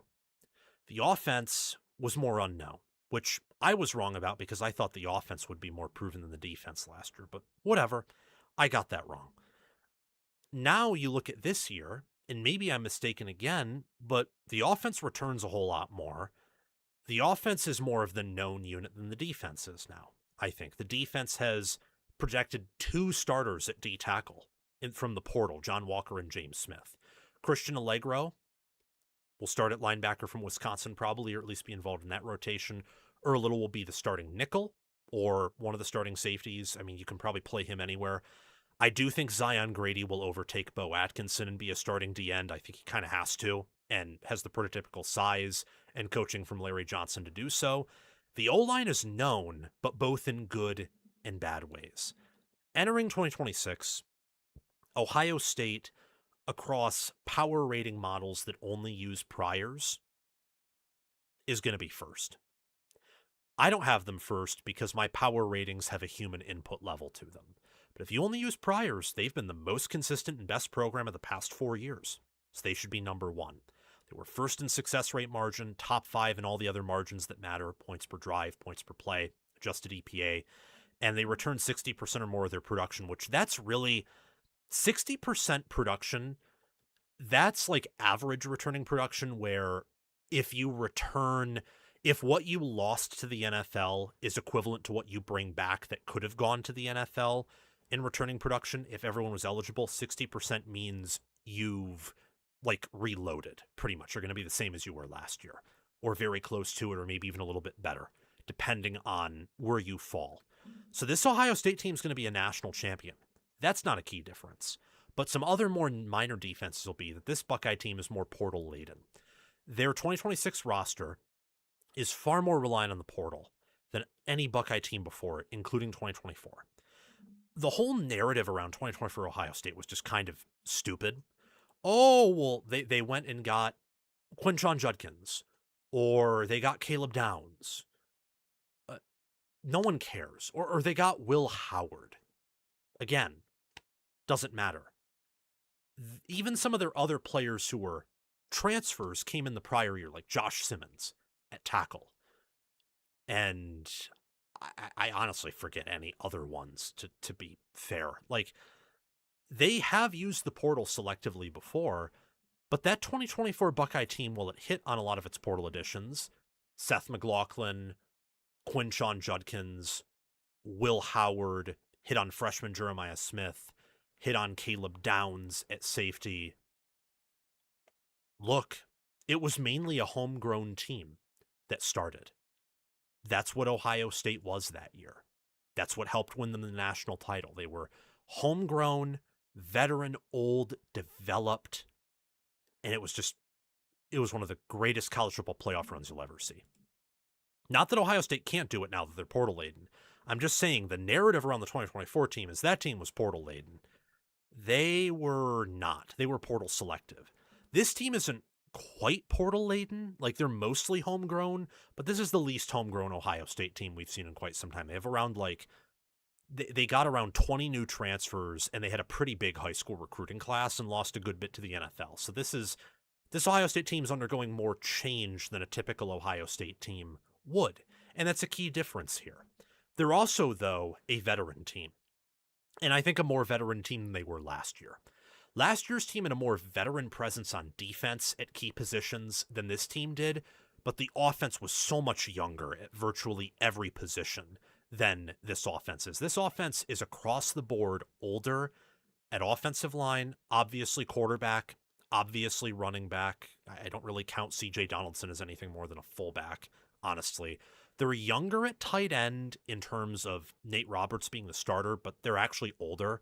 They brought in 2 4th and 5th year players because they're going to go tight end heavy with the Arthur Smith system. And defensively, look, James Smith and John Walker and Quay Russa are older players. Kenyatta Jackson's a 5th year senior, I'm pretty sure. You look at Jalen McClain, who's now a 3rd year player. Sanchez is a 2-year player. You have Little Jr. coming in, who's a senior. It is a much more veteran team offensively than it was last year, and defensively it is veteran yet again. Julian Sayin, veteran now. And as a rookie, elite QBR, passer rating, elite college accuracy, and he's already being talked about as like a first-round quarterback. And if he isn't, I think that's going to have more to do with his measurables than his college play, because elite accuracy is a trait that even some of the best quarterbacks in college football or even some, well, in the NFL, you have to have elite accuracy, and that's what makes Sayan special, is he already has a trait that is a requirement to get into the NFL, and so many quarterbacks, even like a Vince Young, didn't have that, and Vince Young is a generational college QB. Jeremiah Smith, best player in college football, comes back. 1,243 receiving yards, 12 receiving touchdowns. Best receiver we've seen in college since Calvin Johnson. He'd enter the NFL, and I would immediately expect him to be a top 5 NFL receiver. Is it hard to predict that? Yes, because Marvin Harrison Jr., while not as good as Jeremiah Smith, was close, and that's been a bit inconsistent, but he's still really, really good. And, like, my goodness. Some of these defensive backs who are really good when they cover Smith, they look like me if I tried to cover Jeremiah Smith. And that's how good he is. So having him back, having Bo Jackson back, Julian Sayin, that offensive line, and some of the key older players on defense coming in from the portal, or a Kenyatta Jackson returning, Jermaine Matthews, that's really key. I believe that this Ohio State team is more fluid in their identity than they were last year. So this is both a negative and a positive thing. They, on one hand, are less specialized than they were last year. Like, their ability to get pressure with 4 is probably going to be worse. Their ability to stop the run and just completely stop it right where the running back is, that's going to be worse. They won't have the same eliteness at receiver because losing Tate and replacing him with a freshman or transfers, the odds of them being as good as Tate just aren't there. Same with what they replace Max Clare with at tight end. At the same time, they should be better at running the ball, and they should be as good in pass coverage due to, I think, the breakout of Devin Sanchez. They also, with the portal and with not having the same type of talent at linebacker, or I think D-tackle, or maybe even edge, have an opportunity to fit what Patricia wants to do defensively. Like, I could see Ohio State roll on a 4-2-5, a 3-4, a 4-3, and I think they'd be pretty equivalent in either of them. Whereas last year, with how good they were up the middle and how good the players were from the 2024 defense that came back, keeping them in mostly a 4-2-5 just made the most sense. Offensively, they're going to be better at running, particularly at short intermediate yardage. Last year, they were pretty much got stopped at the line of scrimmage, or they gained 20-plus yards because they had the athleticism at running back and occasionally the athleticism on O-line, but they just weren't consistent enough there. They'll be more consistent there. Sayin will do a better job managing the quarterback position, which means that will open up more for the offense to do. This is a team that both is more multiple than last year's Ohio State team, and honestly, a lot of Ohio State teams in the past. This is one of the most multiple Ryan Day teams that I can think of when thinking of both sides of the football. It's also one of the least specialized, though. So there's pluses and minuses to that. The plus is I don't think they'll have to have the same type of generational defense to win games that they did last year, which also, another way of saying that is the offense won't be as bad as it was last year in big moments. The downside to that is you're probably not getting a defense that allows 0.175 points per play, and that no one could score more than 17 offensive points on, because Miami's pick 6 was a pick 6. It's not on the defense there. And that's just how historic that 2025 Ohio State defense was. The offense is what ruined the whole tale, because when you look at points per game and points per play scored against the top 10 defenses, that was Ryan Day's worst offense, and it wasn't really actually all that close. Even 2023 against a generational Michigan defense, an NFL Penn State defense, and a very talented Notre Dame defense scored more than 12.7 points per game against those top defenses. Inverse specialties, if Ohio State is specialized, is another key difference. The defense is probably going to be more talented at corner than it was last year. There's a shot it's more talented at defensive end as well, but it will be worse up the middle. And last year, the Ohio State offense won't have the same two-headed monster at receiver, though they'll still have Jeremiah Smith, so that won't be much of a regression, but they should be much better on the offensive line, and more so as a whole, just much better running the football. Like, I expect Ohio State, despite having a far tougher schedule this year than last year, to have the same amount of yards per carry, 4.5, or improve. And I think on film it will look noticeably better. Will it be enough to, say, win a national title with? Well, that's more than just improving in that one position. But the specialties are a bit different. If everything works out as planned for Ohio State, they're going to be more of a run team probably than ever before, except for 2019. And their defense is much more so, I think, going to be pass defense focused, at least compared to last year, where their pass defense was really good, arguably as good or better than their run defense, but their run defense is what really was able to help them defend Indiana or hold on against Miami, even though Miami brought heat and brought the better game plan. Also helped them against Texas when Texas had to run the ball to convert many fourth and shorts and just couldn't do it. So again, bringing up these stats from earlier, just to briefly talk about them, that's kind of what I'm seeing here out of Ohio State, is their specialties are going to be a bit different. Like, they were first in yards per game, points per play, and points scored per game.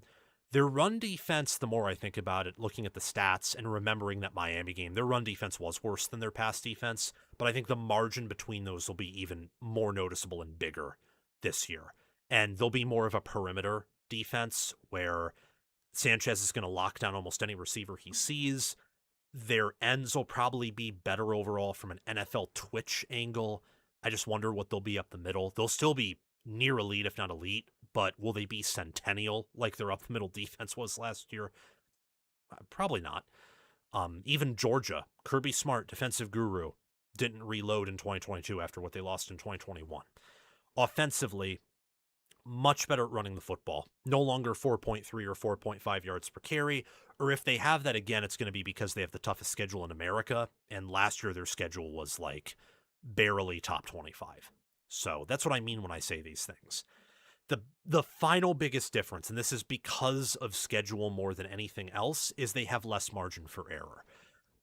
The schedule, on top of losing back-to-back classes of 10-plus NFL picks, means that the margin for error in terms of hitting on transfers and hitting on younger players to develop is smaller.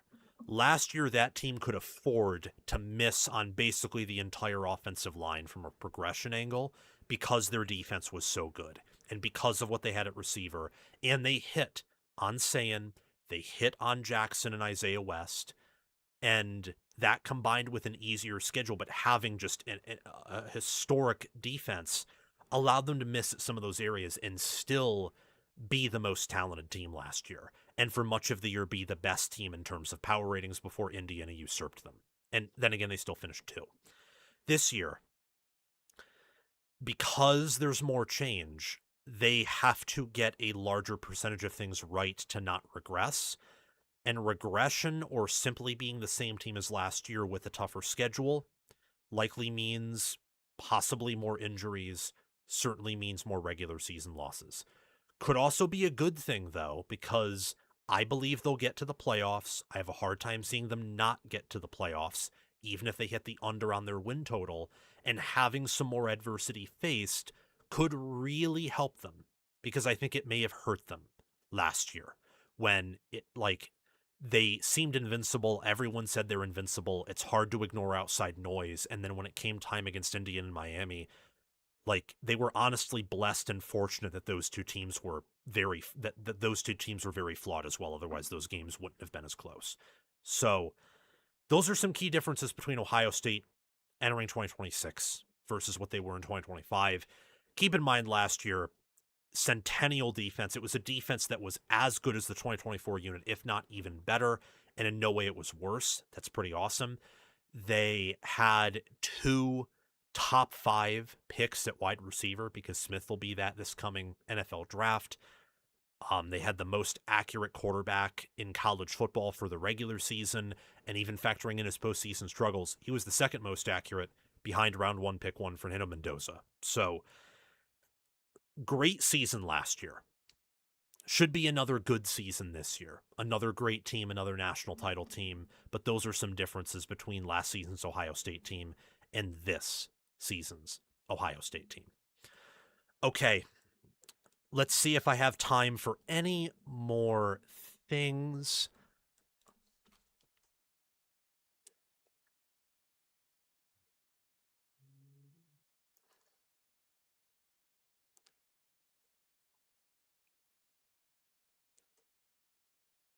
Interesting. Okay. So I told my dad I'd walk with him at 8. So we're going to be done. Um, I think at least. Actually, I might call him really quickly and ask if I can just finish these out because he's pretty flexible. These shows always go longer than I expect, which look is okay when we're doing as many big topics as I am.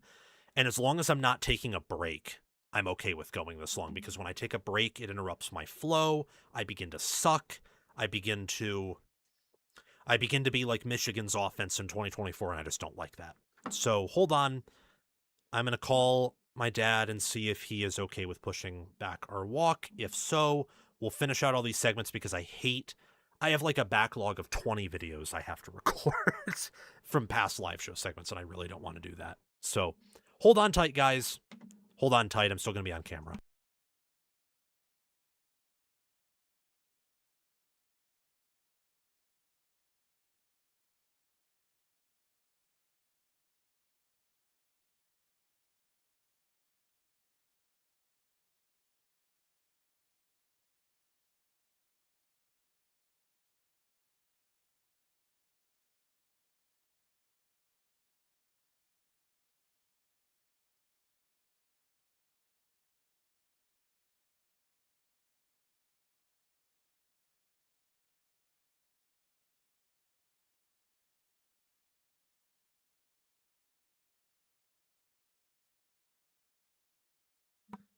Okay, we are on. So let's get these done rather quickly, but these segments specifically shouldn't take too long. How improved is this Michigan football team in 2026 from where they were last season? I think improvement is close to guaranteed with Kyle Whittingham coming over from Utah and replacing Sharon Moore. Sharon Moore, horrible head coach and human being. Kyle Whittingham, great human being, Hall of Fame coach at Utah with far less talent than he has now. The question is, what type of improvement are we talking about, and what degree is the improvement? As I said in my better or worse Michigan video, I think record-wise, they're either going to be the same or actually regress from last year, but from team quality, they're going to be better. And I think that's what I want to talk about in this video is what happens to Michigan's team quality this year? How much does it improve? Meant to go there. I accidentally missed that. So that was the first real mistake of the show, and we're 3 hours in. It's pretty damn good. I'm talking about how much Michigan will improve from a team quality angle. And last season, their offense was what it was. It was only good at one thing, and that was running the football. And it was actually pretty decent at third down conversion percentage because of that rushing offense. The defense was okay in terms of run defense, but they weren't elite there. And their passing defense was very, very susceptible to the top passing offenses in college football. In large part, Michigan was only statistically good on defense because their schedule was so weak. And they matched up well with some of the better offenses they played because they had their own limitations. So that's what Michigan was last year. 57th in points per game offensively and 21st in points per game defensively, 51st in points per play, 20th in points allowed per play, 5th in yards per carry. That was really their only strength offensively. Defensively, they had some areas they were strong in, other areas they were weak in. It just wasn't all that good of a team last year. You look at Michigan's 4-year program trend in recent memory. They've recruited at a high level. They have done well on defense until last year. And offensively, look, I mean, they were bad at times last year, but there were other games like the fourth quarter surge against Washington or their initial surge against Ohio State in like the first quarter where it's like, okay, if they just had a real coach coaching this offense, I can only imagine what it would be. And I expect both sides of the ball to improve in terms of offensive and defensive efficiency. Now, by how much? And are they going to be top 10? I don't know. I would incline to say that I think Michigan's defense could be fringe top 10. The offense could also be fringe top 10, but they're in no way are they an arguably top 10. say like Michigan's rival Ohio State. They're inarguably top 10 offensively. They're inarguably top 10 defensively. And I think it's the same with like Oregon and Indiana. Like Michigan just isn't quite there as a program yet. They don't have an inarguable top 5, not top 5, but top 10 offense like USC should have this season. But they've recruited well. Sharon Moore brought in good players. He just didn't develop them or coach them worth a damn. And the biggest epitome of this is Bryce Underwood, who, look, Bryce Underwood was overrated by me and overrated by others last year, but he no longer has the worst Power 4 coach in America. His issues weren't all on him. Many of them were, but his receivers also dropped open catches. If you play an exercise where he has better receivers and Michigan doesn't suffer the amount of drops they do, he completes 2 out of every 3 of his passes and much closer to 70% than 60% in terms of completion percentage. Pretty good within that system, within that staff for a true freshman. Now, he was a true freshman. He had true freshman moments. His passer rating wasn't good. His QBR was only good because he occasionally did well against good defenses like what he did against Washington, and he could run the football. I expect a huge leap out of him this year, if not for anything else, that Michigan at every other position minus maybe running back when Justice Haynes was healthy is better, and Jason Beck is a better OC than Chip Lindsey, Kyle Whittingham a better leader and a better program builder and head coach than Sharon Moore. The environment's just going to be that much better. This offense and defense, if I had to list some concerns, some areas that could limit where Michigan is going to improve, it's ultimately going to be, I think, the passing offense, just because there are still some questions with Underwood. I do question how efficient the offense will be in big games because I do not believe Michigan's offense is as talented as Ohio State, Oregon, or Indiana on the defensive side of the football. I question how Michigan's defense will do in run defense. They seem much more like a really good pass defense that could be good at stopping the run if they hit it linebacker.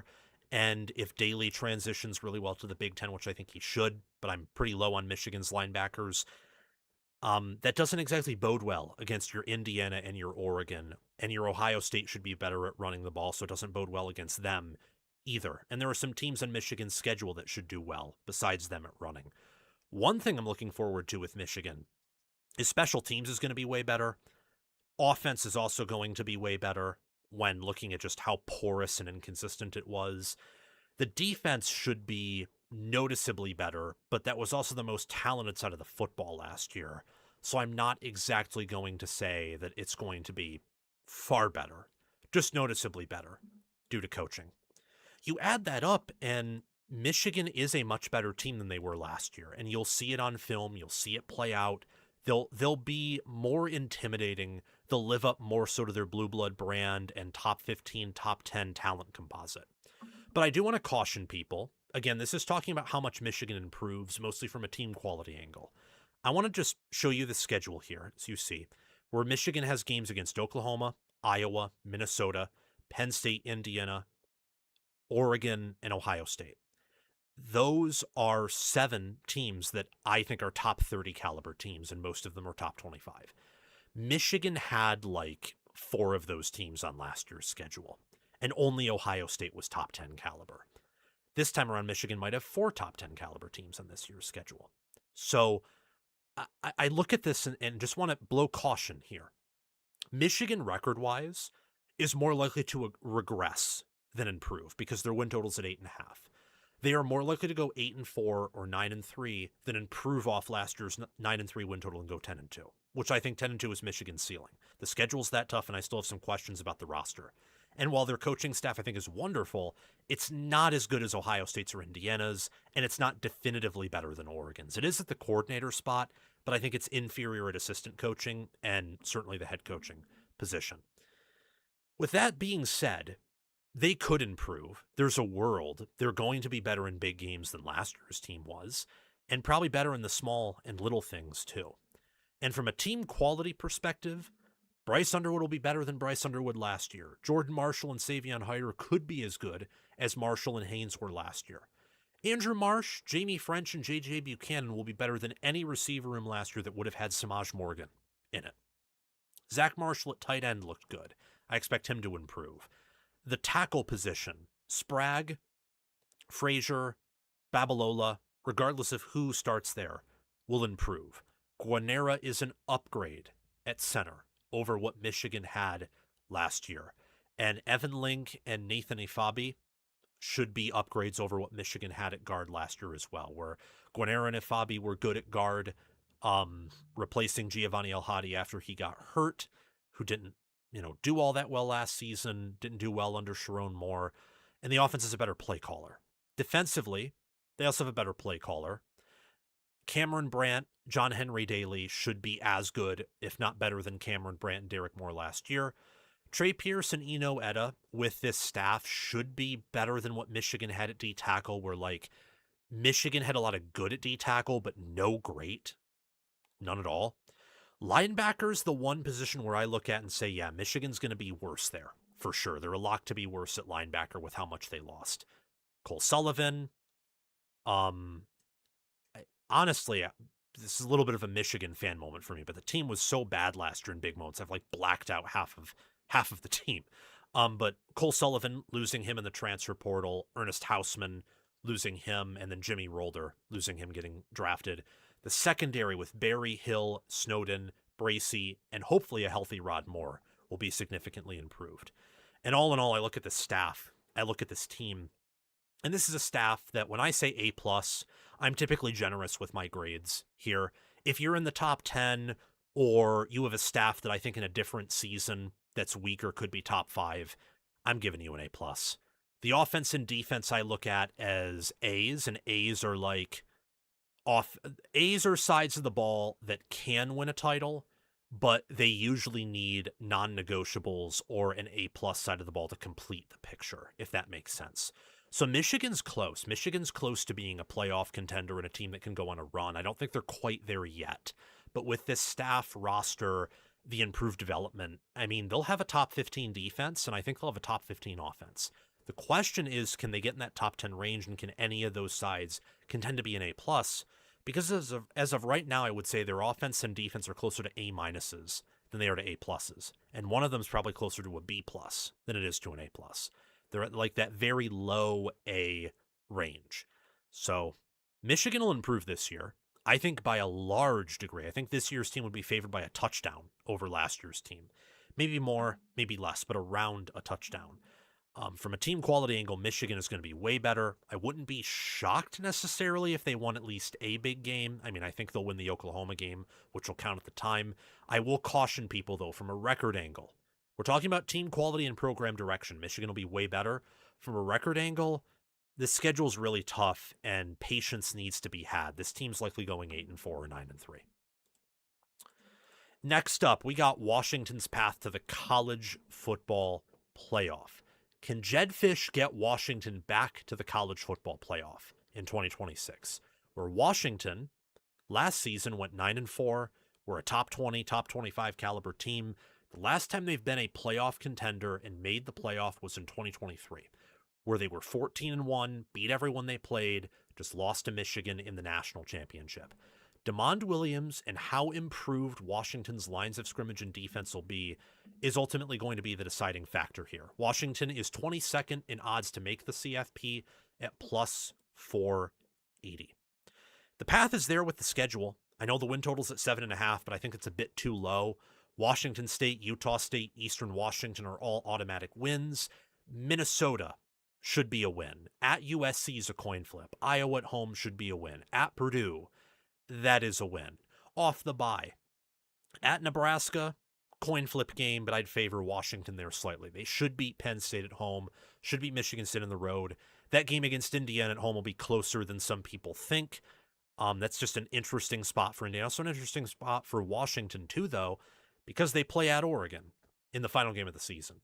Their path to the college football playoff depends on how strongly they start the year, because if they're 10-0 entering the Indiana game, well, then they're already in the playoff. They could lose out. They could maybe even get blown out in their final 2 games and still get in, though. I don't quite know about that.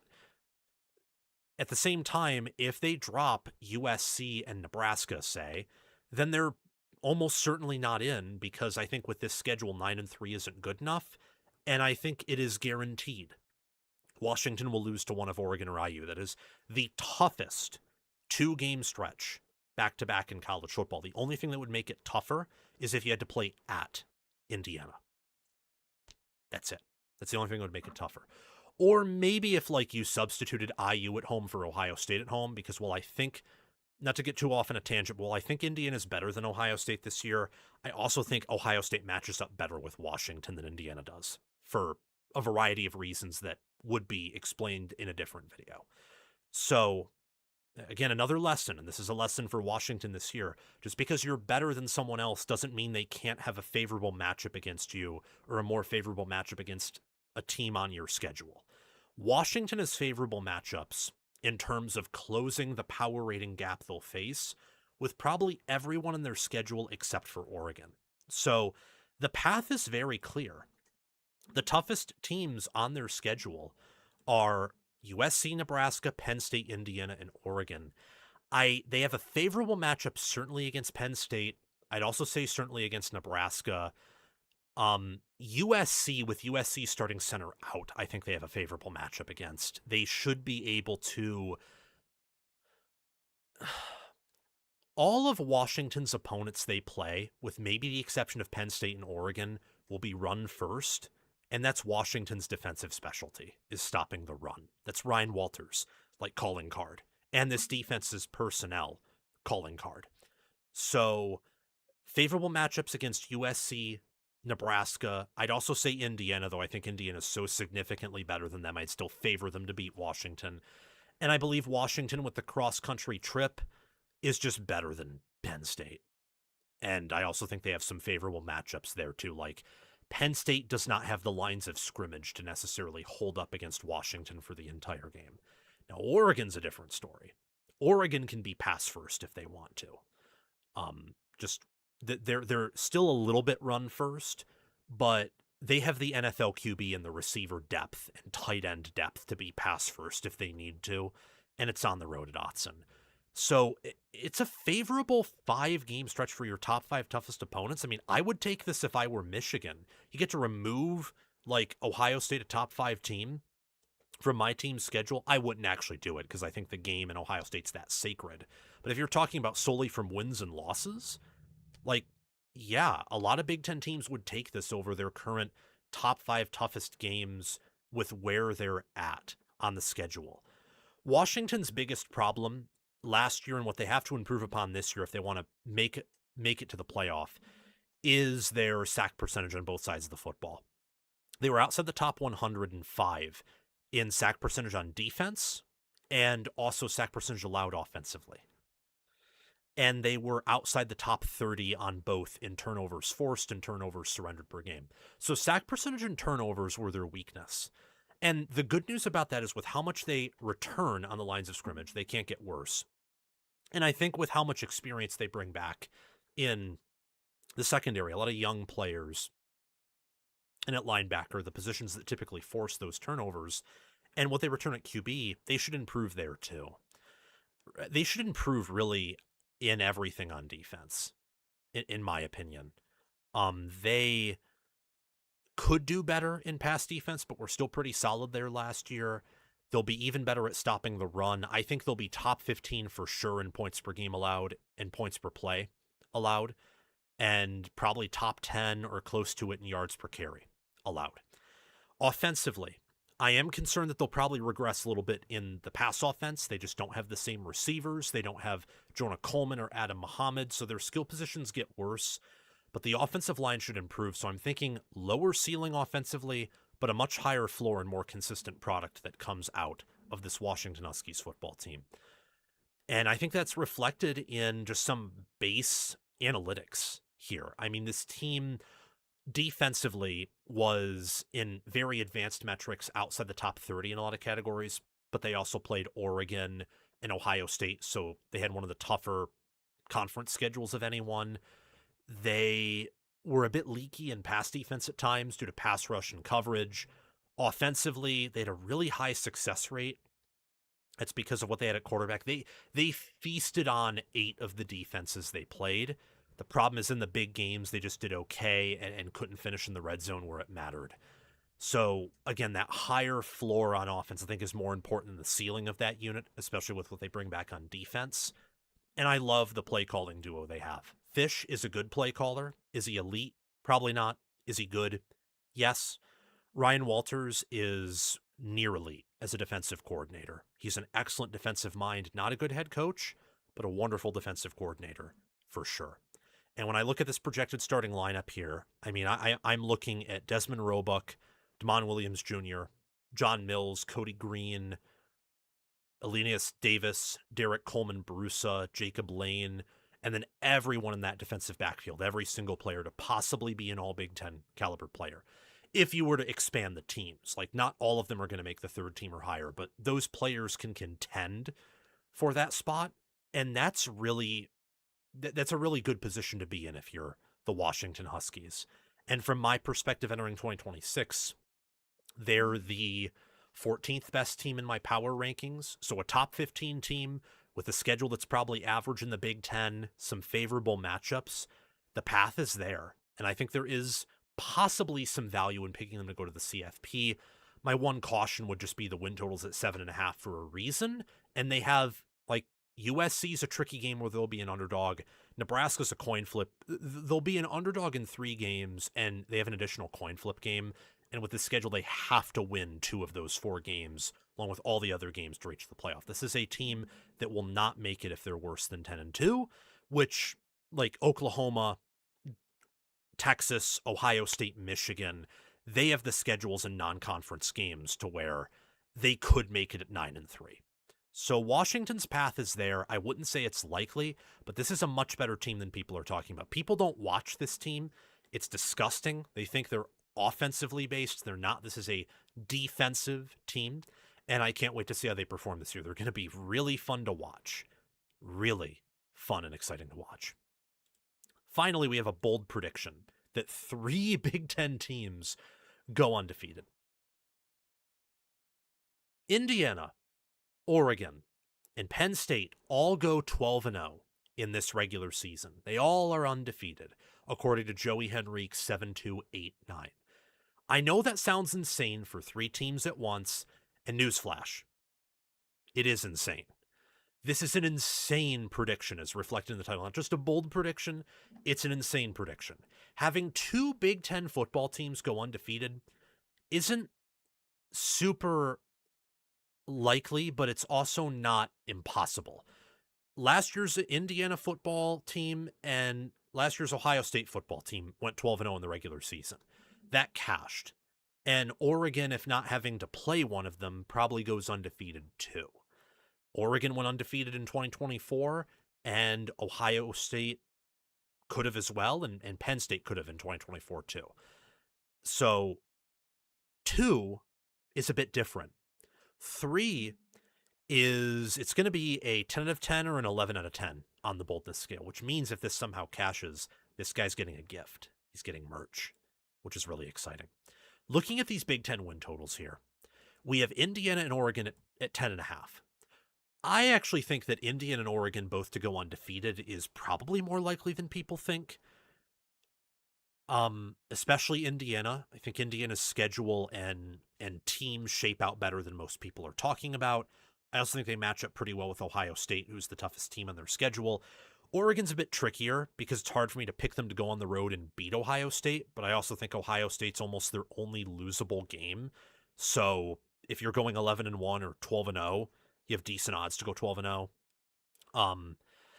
The problem is after those 2 teams, I don't really think anyone else can go 12-0. Like maybe Ohio State can because they're Ohio State, but if not for the fact that they're Ohio State, nothing about them in that schedule I think says 12-0. It says 11-1 to 9-3. USC, I don't think they can go 12-0 with that schedule. Michigan, certainly not. Their ceiling's 10-2. And Ohio State's win total is 9.5. USC, Michigan, and Penn State are all at 8.5. Penn State here, in theory, easy schedule. If you put last year's Penn State roster in the preseason or the 2024 one, I probably would pick them to go 12-0. But the problem is they don't have those rosters, at least on paper. So my ceiling for Penn State is actually 11-1. And I think 9-3 and 10-2 and even 8-4 are far more likely than 11-1. Everyone else is at 7.5 or below. They're not even involved in this prediction. They're only involved to the degree of they could cause losses for these teams and bust it. This is the boldest prediction I've received so far, to a point where I think I might put it on the tier list of insanity. I know it's meant to be a bold prediction, so I'm not going to mock it because it's meant to be bold and outlandish. Tier list of insanity is usually reserved for people that are like, oh yeah, I think this is likely, and it's just not likely at all. But I might even put this as an honorable mention because of how unlikely it is. Penn State's schedule, win total of 8.5 or 9.5, depending on where you look. Marshall at Temple, Buffalo, Wisconsin at Northwestern, USC at Michigan, bye week, Purdue at Washington, Minnesota, Rutgers at Maryland. I want to talk about Penn State first because I think they're the most unlikely to go 12-0. They will be an underdog against Michigan and Washington on the road. They could be an underdog at USC, and they probably won't be more than a touchdown favorite against Northwestern. There's a chance they're not more than a touchdown favorite against, like, Minnesota or Maryland, if I'm really wrong about how Maryland pans out. Iowa State East is what some have called Penn State, and I think it's a bit unfair. But I also think it's unfair to pretend this Penn State team is like past Penn State teams. They're a blend of those two theories. And ultimately what that carries is it carries a team that I think is upgraded in terms of staff fit compared to past Penn State staffs, but still has to deal with a talent disadvantage compared to previous Penn State teams. They will be as talented or less talented than USC, Michigan, and Washington, and since two of them are on the road, the odds of them going 12-0 are small. They already have the easiest schedule in the Big Ten, and yet their win total is 9.5 or 8.5. So the odds of them going 12-0 are, I would say, almost impossible on their own, let alone three teams in the Big Ten going 12-0, and Penn State being one of them. What makes this prediction not decidedly impossible is neither Penn State, Indiana, or Oregon all play each other. They all avoid each other. Like, if you parlayed other Big Ten teams to do this, it would be impossible for the sake that they play each other. So this is a really smart prediction, even though it's impossible. I believe in Penn State's defense more than the offense. I think the offense will be serviceable. It'll have a high floor but a low ceiling. The defense, I love the backfield. It could be one of the best defensive backfields in college football. Really just depends on how Lynn fits within that system and with the roster, and also how the defensive line pans out. They are my 16th team in my preseason power ratings. I have them going 9-3 right now, so not even close to 12-0. Again, I think best case scenario for them is 11-1 and probably losing to one of Michigan or Washington. Oregon's win total is 10.5. They can absolutely go undefeated. I think that their floor is 10-2, losing to USC and Ohio State. And I think losing to USC is closer to impossible than even just a coin flip game. So really, I think that Oregon's going 11-1 or 12-0. Boise State at Oklahoma State, Portland State at USC off the bye, UCLA, Nebraska at Illinois, Northwestern at home, at Ohio State, Michigan at Michigan State, and Washington. Ohio State is the only game that I think is likely to be losable. I have it as a coin flip where Ohio State, due to home field advantage, is slightly favored, but I think Oregon's a decently better team. It should be an entertaining game. And because of the home field advantage and Ohio State having the better staff, I have Ohio State winning that game so far. Don't get me wrong, Oregon's staff is really good. They have one of the best assistant staffs and a top 5 head coach, but their coordinators have some questions, and they're not the play callers or managers of the game that Ohio State's or Indiana's are. They're just not. Or Georgia's, for example. So Oregon can go 12-0. I'm just saying they're not, in my opinion. I have them at 11-1. At one point, I did have them 12-0 and playing a 12-0 Indiana and Indy, which I think would be cool. Would probably be like, I don't know if you'd call it good for the conference, because Ohio State hasn't won the Big Ten in a while, so it's not like it's not like you have to make sure that, oh, someone else goes undefeated except for Ohio State. But it would also be like, we saw undefeated Ohio State and Indiana last year. What about undefeated Indiana, Oregon this year? And then before that, we had undefeated Oregon and a Penn State team that was 7 points away from being undefeated, or more like 10. Like, Ohio State was much better than them in that game. The point being, I have Oregon as my number 1 power-rated team, power-ranked. I think they'll have a top 5 offense, number 2 defense, number 1 or number 2. Probably would have them higher than top 5 in offenses, just a safe range. And yet I don't have them going undefeated, despite that. So they're my number 1 team entering 2026, and yet I don't have them undefeated. And I also don't have Penn State going undefeated. So already here, this is a 10 out of 10 on the boldness scale. Absolutely. Oregon and Indiana are much closer to each other than either is to Penn State. The Penn State part is what makes this bold. If you just told me that Oregon and Indiana are going 12-0, I'd put that at like a 7, not a 7.5. I'd put it at like an 8.5 on the boldness scale. I don't think it would be bold, but it wouldn't be nigh impossible. Like, yeah, if 2 teams in the Big Ten are going undefeated together, it's Oregon and Indiana type thing. But adding Penn State on top of this is like, geez, man. Indiana is the one team out of this group that I have going undefeated, as many of you know. North Texas, Howard, Western Kentucky, Northwestern, at Rutgers, at Nebraska, Ohio State, at Michigan, Minnesota, bye week, USC at home, at Washington, Purdue is the second easiest schedule in this video. Easier than Oregon's, much tougher than Penn State's, but Indiana is a much better team than Penn State. Indiana, I think, would blow out Penn State neutral field. Would probably fare better against this Penn State team in Happy Valley than last year's team, because last year's team was better along the lines of scrimmage, for example. So, just a thought experiment there. Just a thought experiment. Indiana will be favored in all of their games except for maybe the Ohio State game, just like Oregon. And unlike Oregon, who I have as like a half-point underdog to Ohio State, I have Indiana favored by a little over a field goal over this Ohio State team. So, win total of 10.5. I love the over for Indiana. Love it. I think they have the best staff in college football.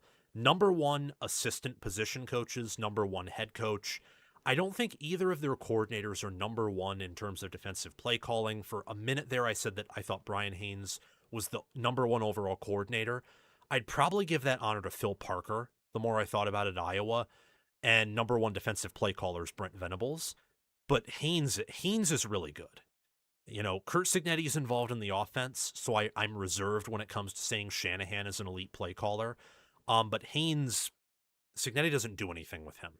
And Haynes is a part of the reason why they're fundamentally sound, why the linebackers are so good, why they know, like, when to call the right play when they do. He's wonderful at what he does. So they have the number 1 assistant group for me, the number 1 coaching staff, and you'd have to do a lot to convince me they don't. Honestly, with what they did the past 2 seasons.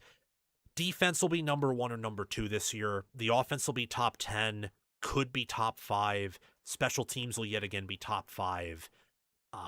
I love Indiana and Oregon, and part of me wishes that you just made this prediction saying both will go undefeated, because then I could say, well, yeah, I think it's possible. I don't think it's likely, but it's also not super unlikely. It's just unlikely, and that would have been fun to entertain and talk about.